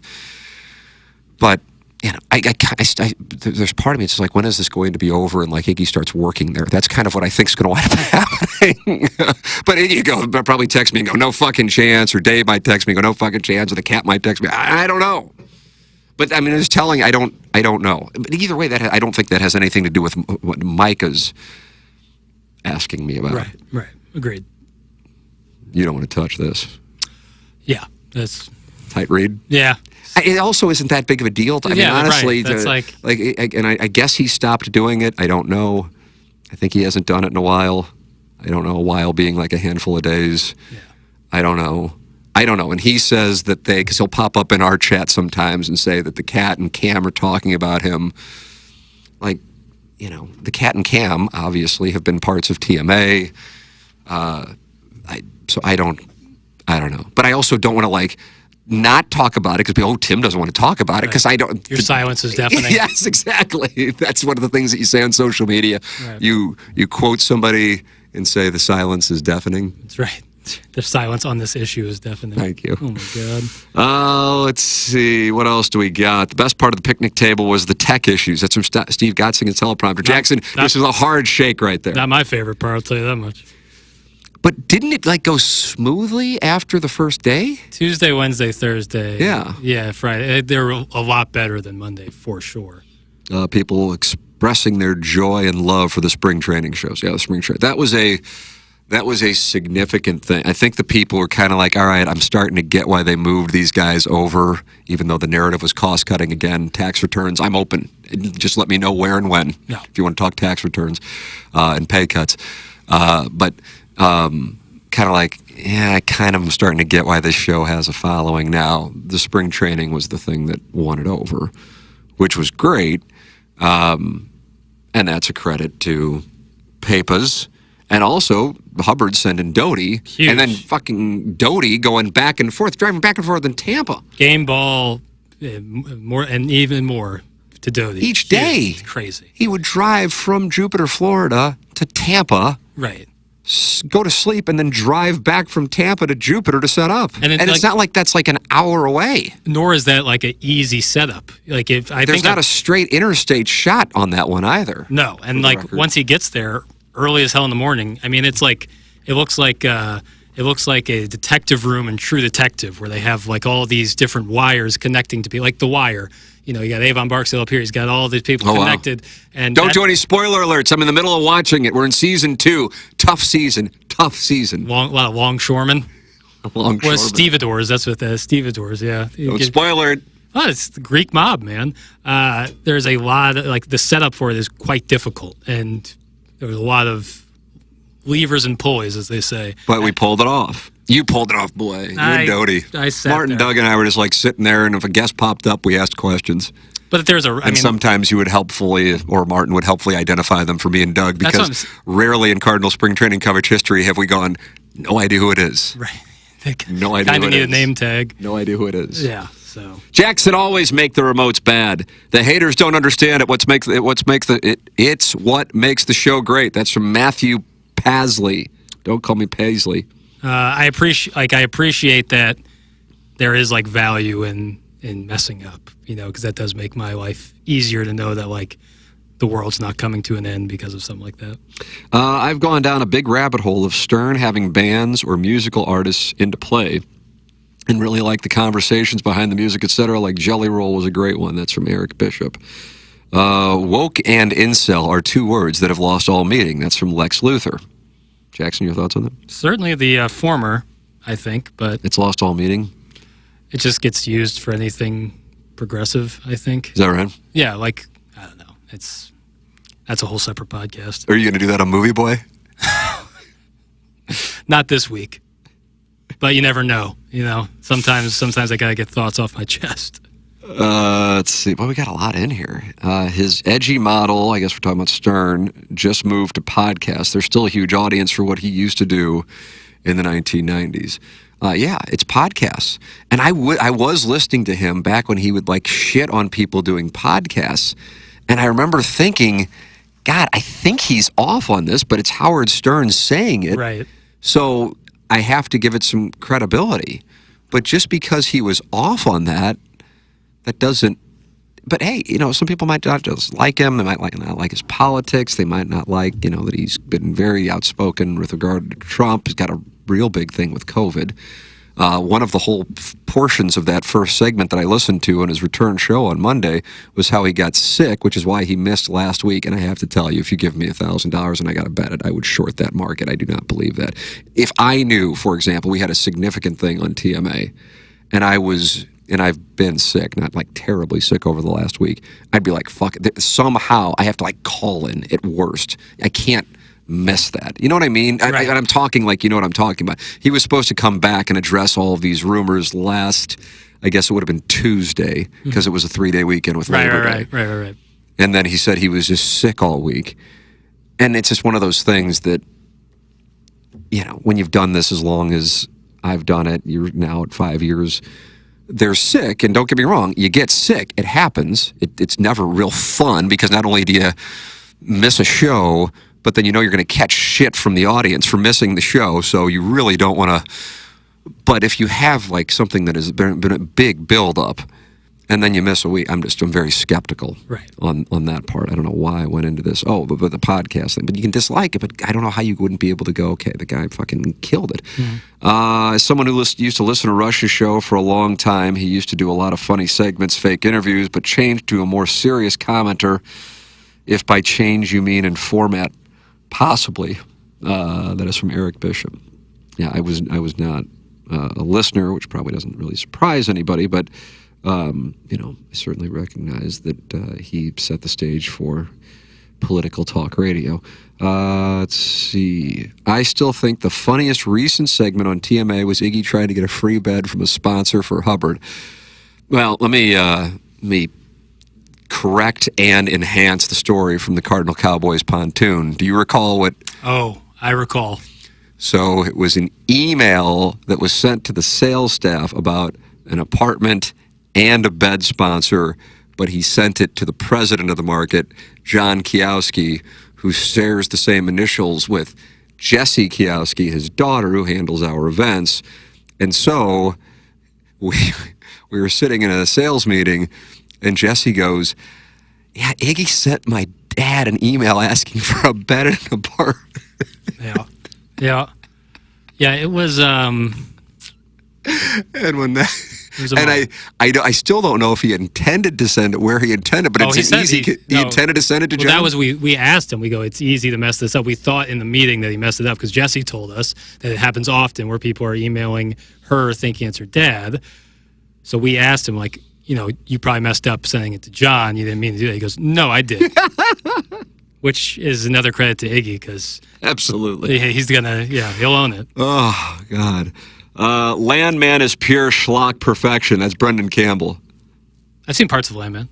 Is that Taylor Sheridan work? Yeah, it is. That's a perfect Brendan Campbell. I apologize. That's a perfect way to describe it. It's like just eating chips. Yeah, there's nothing there, but you enjoy it while you're eating the chips, and then when you're done, you don't necessarily feel good about it. But let me tell you something, and I want you to listen good here. That Demi Moore, huh? She's one of your all-timers. Oh. Yeah. But that's the thing about Sheridan is, like, his movies, he wrote Sicario and Wind River. Both of those are incredibly, like, intelligent and deep and outstanding movies. And it's like, I get there's probably way more money in doing what he's doing now, but not gonna get. You're disappointed. You're not gonna get Movie Boy on board. You're not gonna get Movie Boy's support. No. Love Landman. That Jerry Jones is everywhere. Yes, Jerry Jones is in it. All right, I want to try to answer as many as possible. We got so much. Here's one for Jackson. Jackson, when are we doing the Michael Bay only episode of Movie Boy? Would love to give you my analysis of why 2007's Transformers should have won an Oscar due to Megan Fox on a Camaro and explosion. 07 was the year of No Country, There Will Be Blood, and Michael Clayton. So I will respectfully probably disagree. Well, you want to disagree with a Hall of Famer like Carlos? But when Michael Bay comes out with a movie again, I will. I'll have a conversation about it, because there's a lot of stuff I like of his, but a lot that I strongly despise. So, but listen, that makes for good podcasting, in my opinion. So next time he comes out with a movie, he did Six Underground and the Ambulance recently. Let's see, I'm looking right now. He has a movie coming out later this year. It's a documentary out. Never mind. So whenever he comes out with a movie next, I'll talk about it. And you will do a case for Transformers to be the best picture in 2007 this coming Saturday? No, well, so it's interesting, because I am going to be talking about 2007 a lot, because I'm talking about There Will Be Blood. Yeah. But I will be talking mostly... Daniel Day-Lewis and the man who played the role of Klitz in The Girl Next Door, which I am still waiting for my invite on. Paul Dano. You know what the movie I really want to do with you is? The Girl Next Door. that will do a one for you, one for us. Yeah. The one for us, for me, is doing Parenthood. Talking about Parenthood. Oh, Parenthood. wow. Because ever since you just engaged me right there. Ever since you reenacted the Jason Robards and the grandma scene on this very podcast, I think there's a lot more literature there. But no, 2007 will be a big conversation this week because so much to get into in Parenthood. The vibrator. Oh, it's what a vibrator that was too. Keanu. The move of hiding porn in old video cassette tapes. Yeah, that closet had the mom's vibrator, and then Joaquin Phoenix was the one with all the stag, and Keanu Reeves watched the stag with Joaquin Phoenix. That's hot. I wish they would have included that scene. There's so much. It's so good. What was Steve Martin's thoughts on the late '80s Cardinals? He probably would have gone to all those games. Yeah, Vince Coleman. Yeah, so there's so much to get into with that. But no, '07 will be a big part because that was There'll Be Blood versus No Country for Old Men, shot in the same town. That'll be a fun conversation to have. Coming out Saturday. That's Movie Boy on the. Do you have your own podcast feed? That was a big topic on TMA for like 3 minutes, and all help. Coming, it's out of my hands at the moment, but we're working on that. But whenever get that on feed, everything that I've done up to this point will be there. So if you missed anything, like a conversation like this isn't super timely. PTA has a movie coming out at the end of the month. Daniel Day-Lewis comes out of retirement at the beginning of October. That's why I'm kind of doing it. I am planning on coming down for the spring training shows next year. Do they have a TMA section? And are there any... That's from Jack Hoare. And then Lex Luthor wants to know if there are any gentlemen's clubs in Jupiter for TMA listeners to meet up at. They would not be in Jupiter, but just down 95 of the Turnpike. And I mean maybe 10 minutes. You're in West Palm, and then you have a lot of options. I still will say, and if I am proven wrong, it'll only be delightful, that Rachel's at I-95, is that 45th Street in West Palm Beach? Is it 45th Street? Yeah. It's all Tamiami or otherwise down south. Tamiami's on the Gulf West side. Coast. Yeah, you're right. Rachel's, I still can't believe what I see. Now, I have to tell you, I haven't been there in a while, but it's like Victoria's Secret, and they just go, okay, now you're strippers. It's unbelievable. I don't know what the hell's going on. You're obviously not interested. Not a big stag bar guy. I stopped, but I used to spend a lot of money there, and I look back on it, and God, you want to talk about lighting money on fire. That's what I'm saying. Like, I just don't see a situation where... It took me into my mid-30s to go, hold on a second, this isn't working. Yeah, maybe it's because I've had the internet my whole life, but it just seems like if you wanted to get debaucherous, there's cheaper options. God, I wasted a lot of money. Yeah. And it was all in the pursuit of the less popular. And guess what? These strippers were always acting like they were interested in the less popular. Yeah, you got bait and it's crazy because that was probably your peak poker time, and you just get... Oh, yeah, so I'm out in Las Vegas. That's what I would do. And if I would win in a tournament, what would I do? I would take the money... Right. And go to the stag bar. That's what's so interesting to me because you're calling out bluffs from people who probably make their living or part of their living on doing this, and then you go to the strip club and you're bluffed. just an absolute pigeon. God, I recall there was one evening, Jackson, I think it was 2008. I don't know if I finished second or third in a tournament. I know I didn't win it over at Caesar's Palace. And my better half was arriving that night. It was a Saturday night. I don't know why she wasn't arriving until Saturday, but whatever. And she was getting in late. And I'm like, I've got some time. I guess I'll go to Sapphire. Some of our listeners may be familiar with that stag club. I think it's still there. And so I'm just sitting there, 30 years old, by myself, just having some drinks at the stag bar with like God only knows. I mean, it wasn't like $10,000, but I don't know, a couple $1,000 from poker winnings. Yeah. And, the strippers do what the strippers do. They come by, act like they're attracted to me, and then, after 3 seconds of an engaging conversation, ask if I want to get a dance. This is ABC Poker. I recognize the whole thing. And I said, listen, I'm going to be straightforward with you. I just played in a poker tournament. It lasted about 13 hours. I'm just unwinding, waiting for my better half to get here because where else would we meet other than Sapphire at 2 in the morning? And I'm just going to have some drinks. Now, if you want to, you're more than welcome to join me and we can bullshit. And I'd love to talk to you about being a scripper. But there isn't anything that you're going to be able to say to get me to go back and have you dry hump me. I mean, these are very straightforward conversations. This is my style. And she sits down. I'm like, all right, so we're just gonna have a comment. It wasn't busy. I don't know why, but it wasn't. And we wound up having a conversation, and then the time comes to leave, and she goes, "That'd be $250." And I go, "For what?" I told you. She goes, "Well, I sat here for whatever, 6 songs." And I go, "I told you you're welcome to sit down, but I'm not going to, like, I didn't need to pay for your company. I didn't really care. I was just content sitting here fucking off, early days of smartphones, but whatever, I'm good." And the next thing I know, I got an argument with the scripper about $250 that I just was sitting there, like in the open, what do they call it, the open arena? The atrium. The atrium. That's what it would be. That's what it kind of feels like. Yeah. Oh, God, the amount of money. Oh. And then you'd wake up after one of those, and then the best, but then also the worst is when you would leave there, and I know it's titled Varsity Blues. Right. When you're leaving, and it's pitch black, and you're in a good headspace, and you open the doors, and it's sunny, and God, I can still picture it. Because Treasures, which is where I did a lot of my work, faced the east, so the sun would be waiting for you. Oh, my God. And the amount of money, and then the ATM fees there. And then you wake up and you go, "Fuck, what in, oh my God." And it, of course, never ended in any rewarding way. It was always the same thing. Yeah. I'm actually kind of looking for an office in a strip club a la Sopranos, like the Bada Bing, where I can, like, take calls, eat my lunch, then head to the bar for some scotch, right back into the office, take a little nap on that Wouldn't that be nice to have, like TMA Studios and a stag bar? Yeah, your 2 offices are a strip club and a pork store. Well, Centralis. Nice. Yeah, seems really nice. Legend of Columbia has just arrived in the YouTube chat. Like the ending of Varsity Blues, and then he's big with the emojis. Football heart. Dancing girl? Yeah, it seems like it.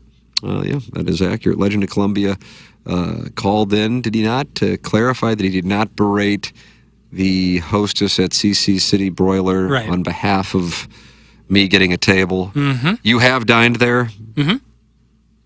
1 star to 5 stars. 3.5. Yeah, I think I'd probably go steak 3.5 to 4. Here's my thing on steakhouses. If I'm going out to a restaurant, like, trust me, I love a piece of steak. It's delicious. It's just, like, a steakhouse isn't my, like, it's kind of always the same thing. You're going to get, like, maybe a shared app or 2, probably a shrimp cocktail. You're going to get some meat and potatoes. And, like, I don't know, like, you can make a really good steak at home, but I can't make, like, really good Italian food at home. I can't make really great tacos at home. Like, I can't make certain things. But, like, if you get a nice cut of meat and you have a good grill, you can probably make a pretty good steak that's pretty comparable to a steakhouse. So if I'm going out to eat, that's not my first, especially when we're spending a good amount of money, it wouldn't be to a steakhouse immediately. There are great restaurants that make great steaks that aren't necessarily steakhouses. But so if you were going to be out this past Friday night in Columbia, Missouri, Kansas weekend, and you can go on anywhere, where would you go? 44 Canteen.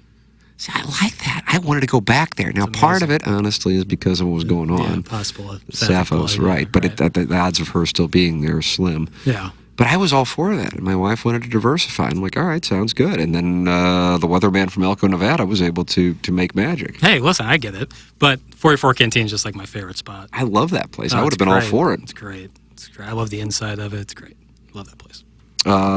Paper, Citizen Kane's will make you change your tone. That's been there. Carlos Spicy winner. Been there. Again, it's not like if I go to a steakhouse and get a steak, do the whole thing, I'm going to leave satisfied and be like, wow, that was delicious. It's a delicious piece of meat cooked perfectly. Like, I'm not going to be upset. I'm just saying, like, I don't see, they don't have as much value to me as, like, a really good, even expensive restaurant that makes other kinds of cuisines that I don't even have a chance of making at home. Pauly Bottos. Right, I'm not making a lamb, or if a steak place is doing like a prime rib, like that's their specialty, prime rib. Exactly, that's different because I'm not going to go. What am I going to go buy a whole rib roast? Spend however much money and cook this giant piece of meat. Whereas if I go to a steakhouse, they'll cut it for me and put it on a table, and I love prime ribs, so that's a little different. I think we're going back to Columbia next week and might just take our older son. Might just do one night. I don't know. And I got to think about where we can take him. Like, how do you pull that off? Yeah, because you gotta. Yeah, it wouldn't be like a stakeout, like a CC's kind of thing. But you also don't. Tough spot. But the game's at 6 or 6:30, so we won't be doing post game stuff with him. Right, Flat Branch. It's not a bad point. It's got a good menu. I want him to, like, he went to the Vanderbilt game with us. I think he loved it, but it's weird, and I'm curious on this. And then we got a bunch of people watching right now. hard to think this because at this point now you're in your 20s, 30s, 40s, 50s, 60s, whatever. In knowing the rules of football are second nature. You don't think anything of it. But I can think back to when I was in love with the game of baseball. I didn't understand some of the, and I still probably, I know I don't understand some of the intricacies of football, but enough to, of course, love the game and live for college football Saturdays in particular, and to a lesser extent NFL Sundays and Mondays and Thursdays, whatever. And I don't think that he necessarily follows it all. And then, hey, it's great that people are standing up at games, but I mean, he just turned 8, so it's a. I don't know how much he's following when he's there. You know what I mean? Yeah, it's tough. I remember going to a Mizzou game when I was probably about his age, and it was against Colorado. I remember that, but I don't remember much about it. Although I do remember liking it a lot. But also, like, I'm different. Like, my brother was in school there, so if we were going to Columbia, that mean I was hanging with my brother. Therefore, I was in a good place, like so fired up. So it's tough to tell. But I think when in doubt, doing it is better than not. I look back and I go, God, I took him to Wichita for his spring break, but my wife goes, he loved it, and I go, really? I mean, I know he was getting fired up when Missouri was making the comeback in the second half. She goes, yeah, he loved that, but he loved the indoor pool. Yeah. And when you're 7, and I was like, I'm going to go upstairs and like listen to Gabe's post-game show. You know, I'm despondent. She goes, he wants to go to the indoor pool. I'm like, so we're, it's Wichita. It's not like there's an hour commute. So back at the hotel pretty quickly. And she's got pictures of him jumping around the indoor pool like it's the greatest damn thing ever. So the hotel we would have in Columbia would have that stuff. That's what he, so I really do want to do it. But the thing is, that's a big game, probably. I'm not sure South Carolina beats Vanderbilt, and I want that on the record, but I guess I'll be pulling for it because it makes it a bigger game for Missouri. Well, it's at South Carolina. Right? It is. Yeah. Just telling you, there might be something doing tough to with win that Diego Pavia. At Diego Pavia. Just telling you. Yeah, but that defense sees Lenora Sellers every time they practice, and they play I would say Lenora Sellers and Pavia are a little different. Pavia is an improviser to me, whereas Lenoris is a scrambler. Yeah. I think there's a difference, even though he's valuable as hell with his arm in both cases. I'm not sure what he has as far as pass catchers. That could be their weakness. On South Carolina? The Gamecocks, yes. Yeah, they got that Nick Harbor guy. He can fly. So, yeah, I want to take him down for that. Yeah, I just love God. I love those weekends now. I don't know what the hell it is. I love them more than I did when I was at school. I was at a tailgate before the Missouri-Kansas game, and people were asking me, how many games what were tailgates like when you were in school? And I go, I got to be honest with you, I think the entire time I was there, I went as a fan to like 3 games, which sounds insane. I've been to 3 games as a fan in the last year. Right. But it just was a different deal. I know it sounds crazy. I don't know what to draw as a parallel to it, but Missouri was a doormat. I mean, not just because it's like comparing to Vanderbilt wouldn't be doing it justice. That's not it. Missouri wasn't beating Alabama then. Missouri was not only a doormat, they get blown off the field by good teams. And then all of a sudden they kind of got it going in 97 and 98. My 21st birthday with Ohio State was at Columbia. What are the chances? I was on the field for that. But tailgating, it's a recent thing. I think a big part of it's the SEC. I think another part of it is St. Louis not having an NFL team, so more people in St. Louis are starting to pay attention to college football. I think that's a great thing that can lead to that culture. Agreed. And you already had a lot of college sports enthusiasm on the west side of the state because you had all of the KU, K-State, Missouri grads, and Nebraska grads, for that matter, in the same metropolitan area. So it was a bigger focal point. That's why I'm hoping that you can get something going on this side of the state with Missouri and Illinois. That is my ideal set of circumstances. Missouri and Illinois, maybe, I don't know what it would be. I don't know how they would be in a spot where they would play each other. Yeah. But like it could be like if they both win, that's the matchup, but then it goes to a neutral site. Yeah, but yeah, I mean, maybe that's take what you can get. Maybe that's ideal. Maybe it's I don't know where the neutral site would be: New Orleans, Atlanta, Dallas, and still be awesome. Yeah, or Rose Bowl in the sunset. Oh, what would you do if Missouri played Illinois in the Rose Bowl? Oh, I see your soft cowboy. Yeah. I see your soft cowboy. Might have to be ramen noodles for couple months after that because I don't know if I could miss that. Oh man, what would you do? I'd just be such a bucket of nerves the whole time. I'd be like, wouldn't even be able to enjoy it. Like the sunset, everything I dreamt of, I'd be right in my purview, right in my vision, and I would just be so nervous that, God, can Bo make the throw? I don't know what's going on. I have to tell you, like, let's see, not for the Vanderbilt game because we were with our older son, but the Auburn game, and definitely this past weekend, I drink all day. Now, I want to make this, it's a very odd thing.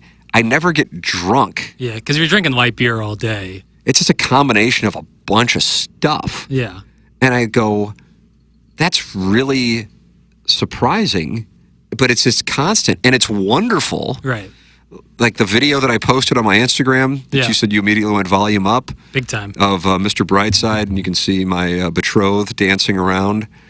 I mean, she's intoxicated, but she's not like fucked up. Right, exactly. And that's the state that we were in from, I guess to be exact, like 10:45 to about 10:45. Yeah, solid buzz. Yeah. That's the perfect place to be, right in the pocket. It's just the greatest. Right. It's the greatest. Now, I think about the Vanderbilt game, the Auburn game, and the Kansas game. All three, the weather were like room temperature. Yeah, well, that's the fall, man. That's why it's the best. God.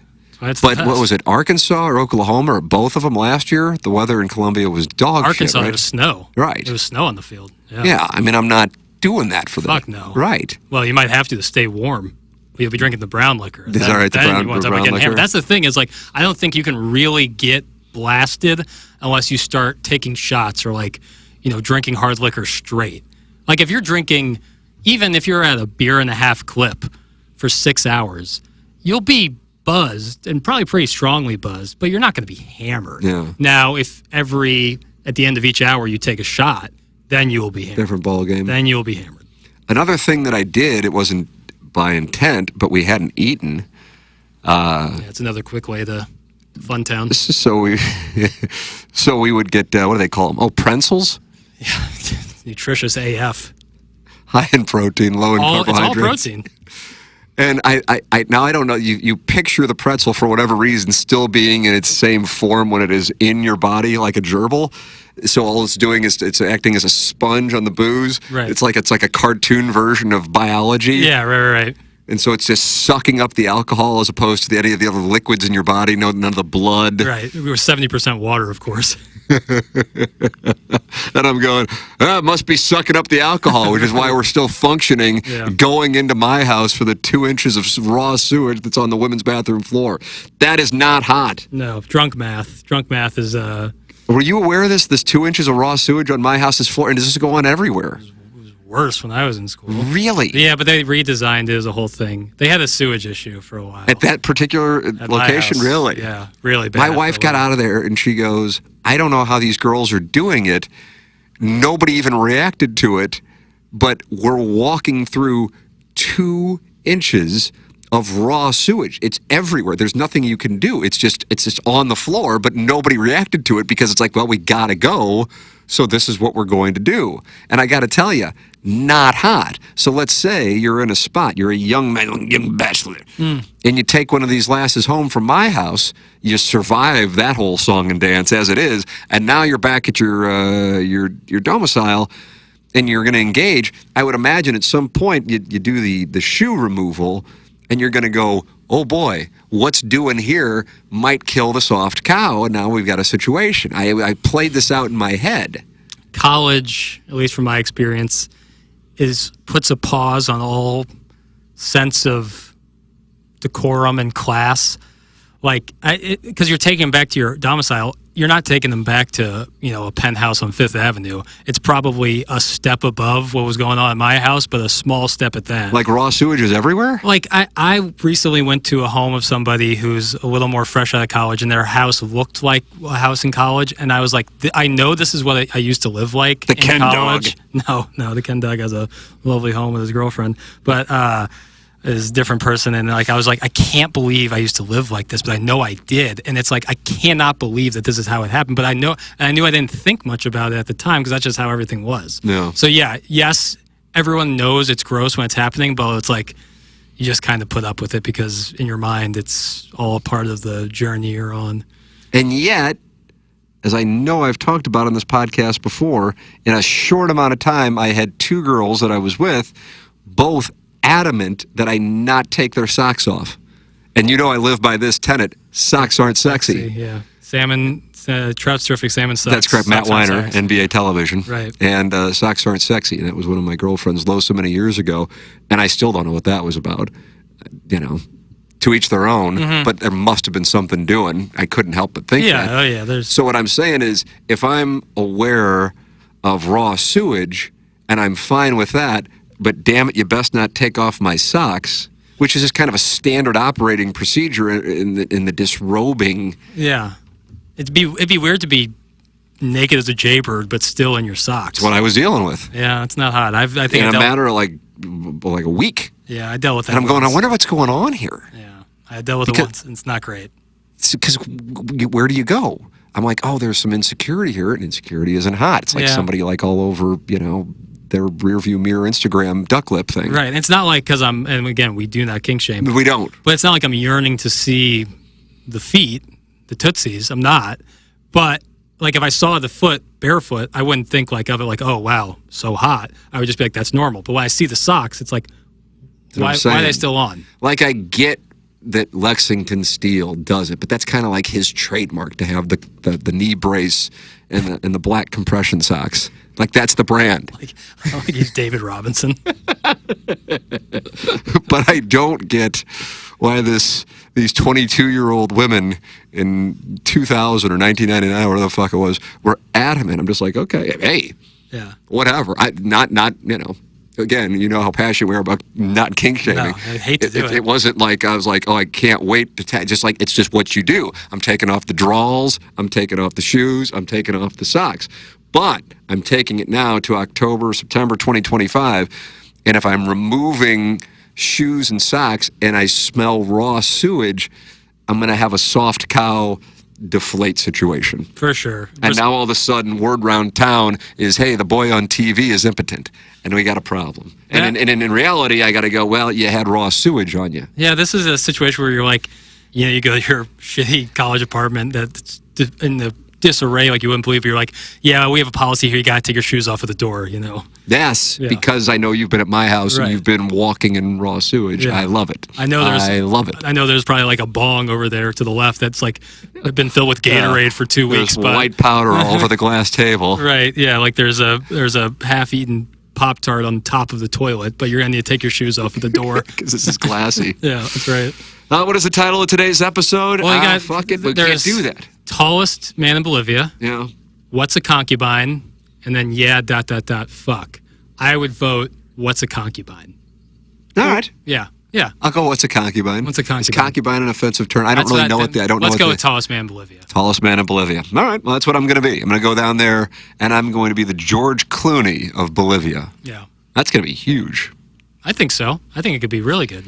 Thank you to all the friends who watched live. Thank you to those of you who email in, McKernan at InsideSTL.com. Sure would like an erotic story, but at this point, I'm accepting of the fact that it's just not going to happen. Those days, they're over, and it hurts. I mean, like your peers, 27 years old, people are still having erotic stories. For sure. Oh, yeah. Why aren't they sending them in? No, most of my... Yes and no.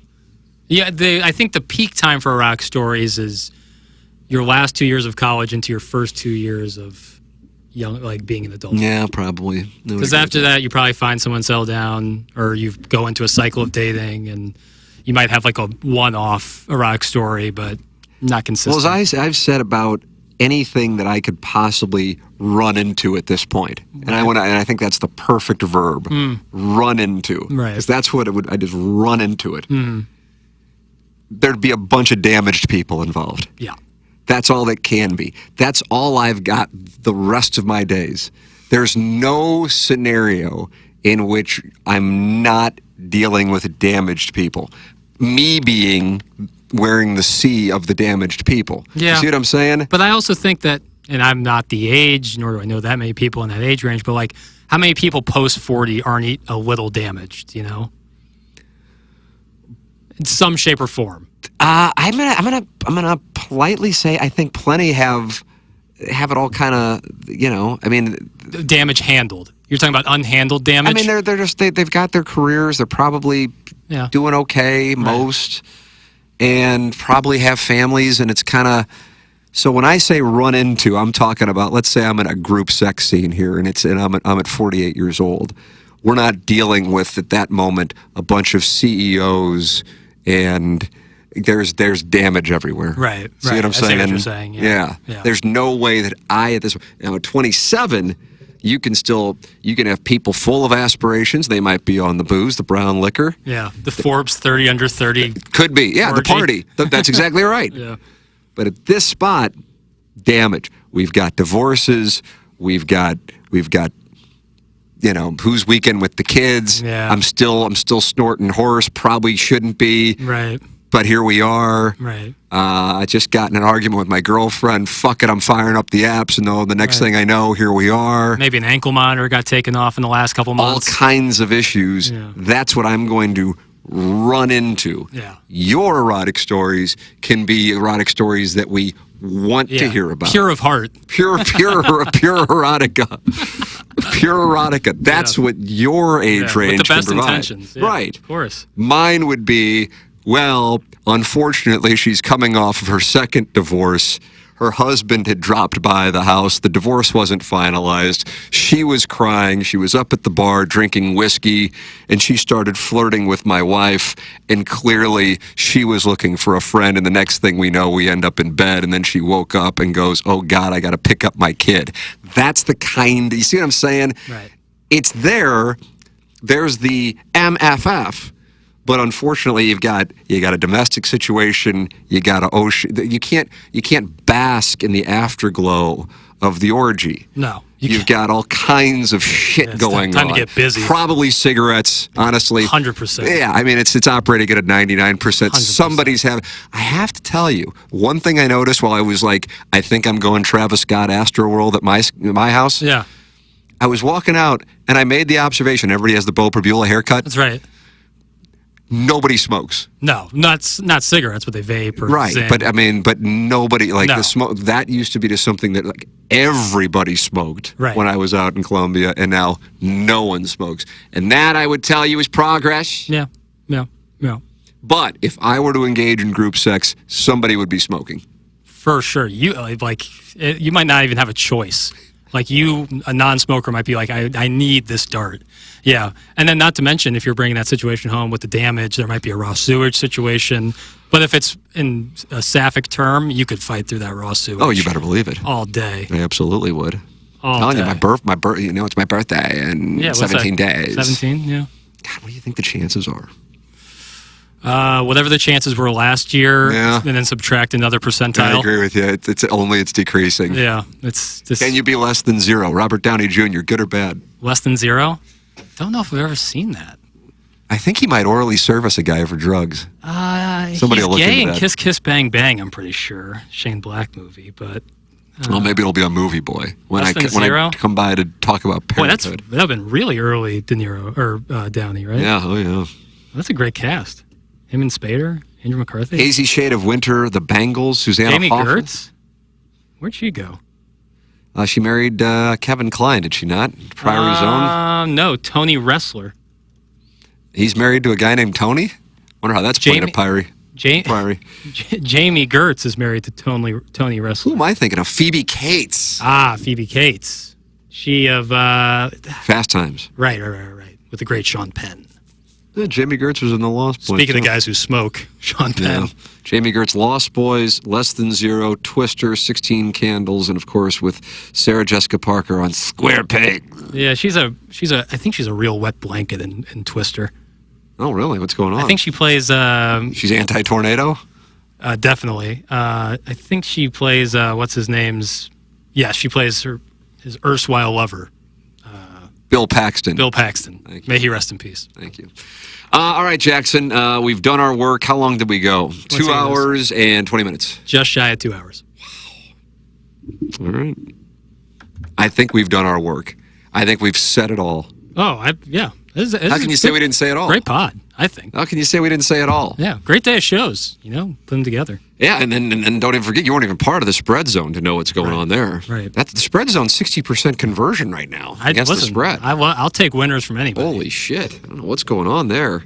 All right, time for us to shut it down for Little Jackie Papers. I'm Tim McKernan. This has been the Tim McKernan Show podcast, presented to you by Design Air Heating and Cooling, the great Seth Goldcamp, by James Carlton of the Carlton State Farm Insurance Agency, and by Mark Hanna of Evergreen Wealth Strategies.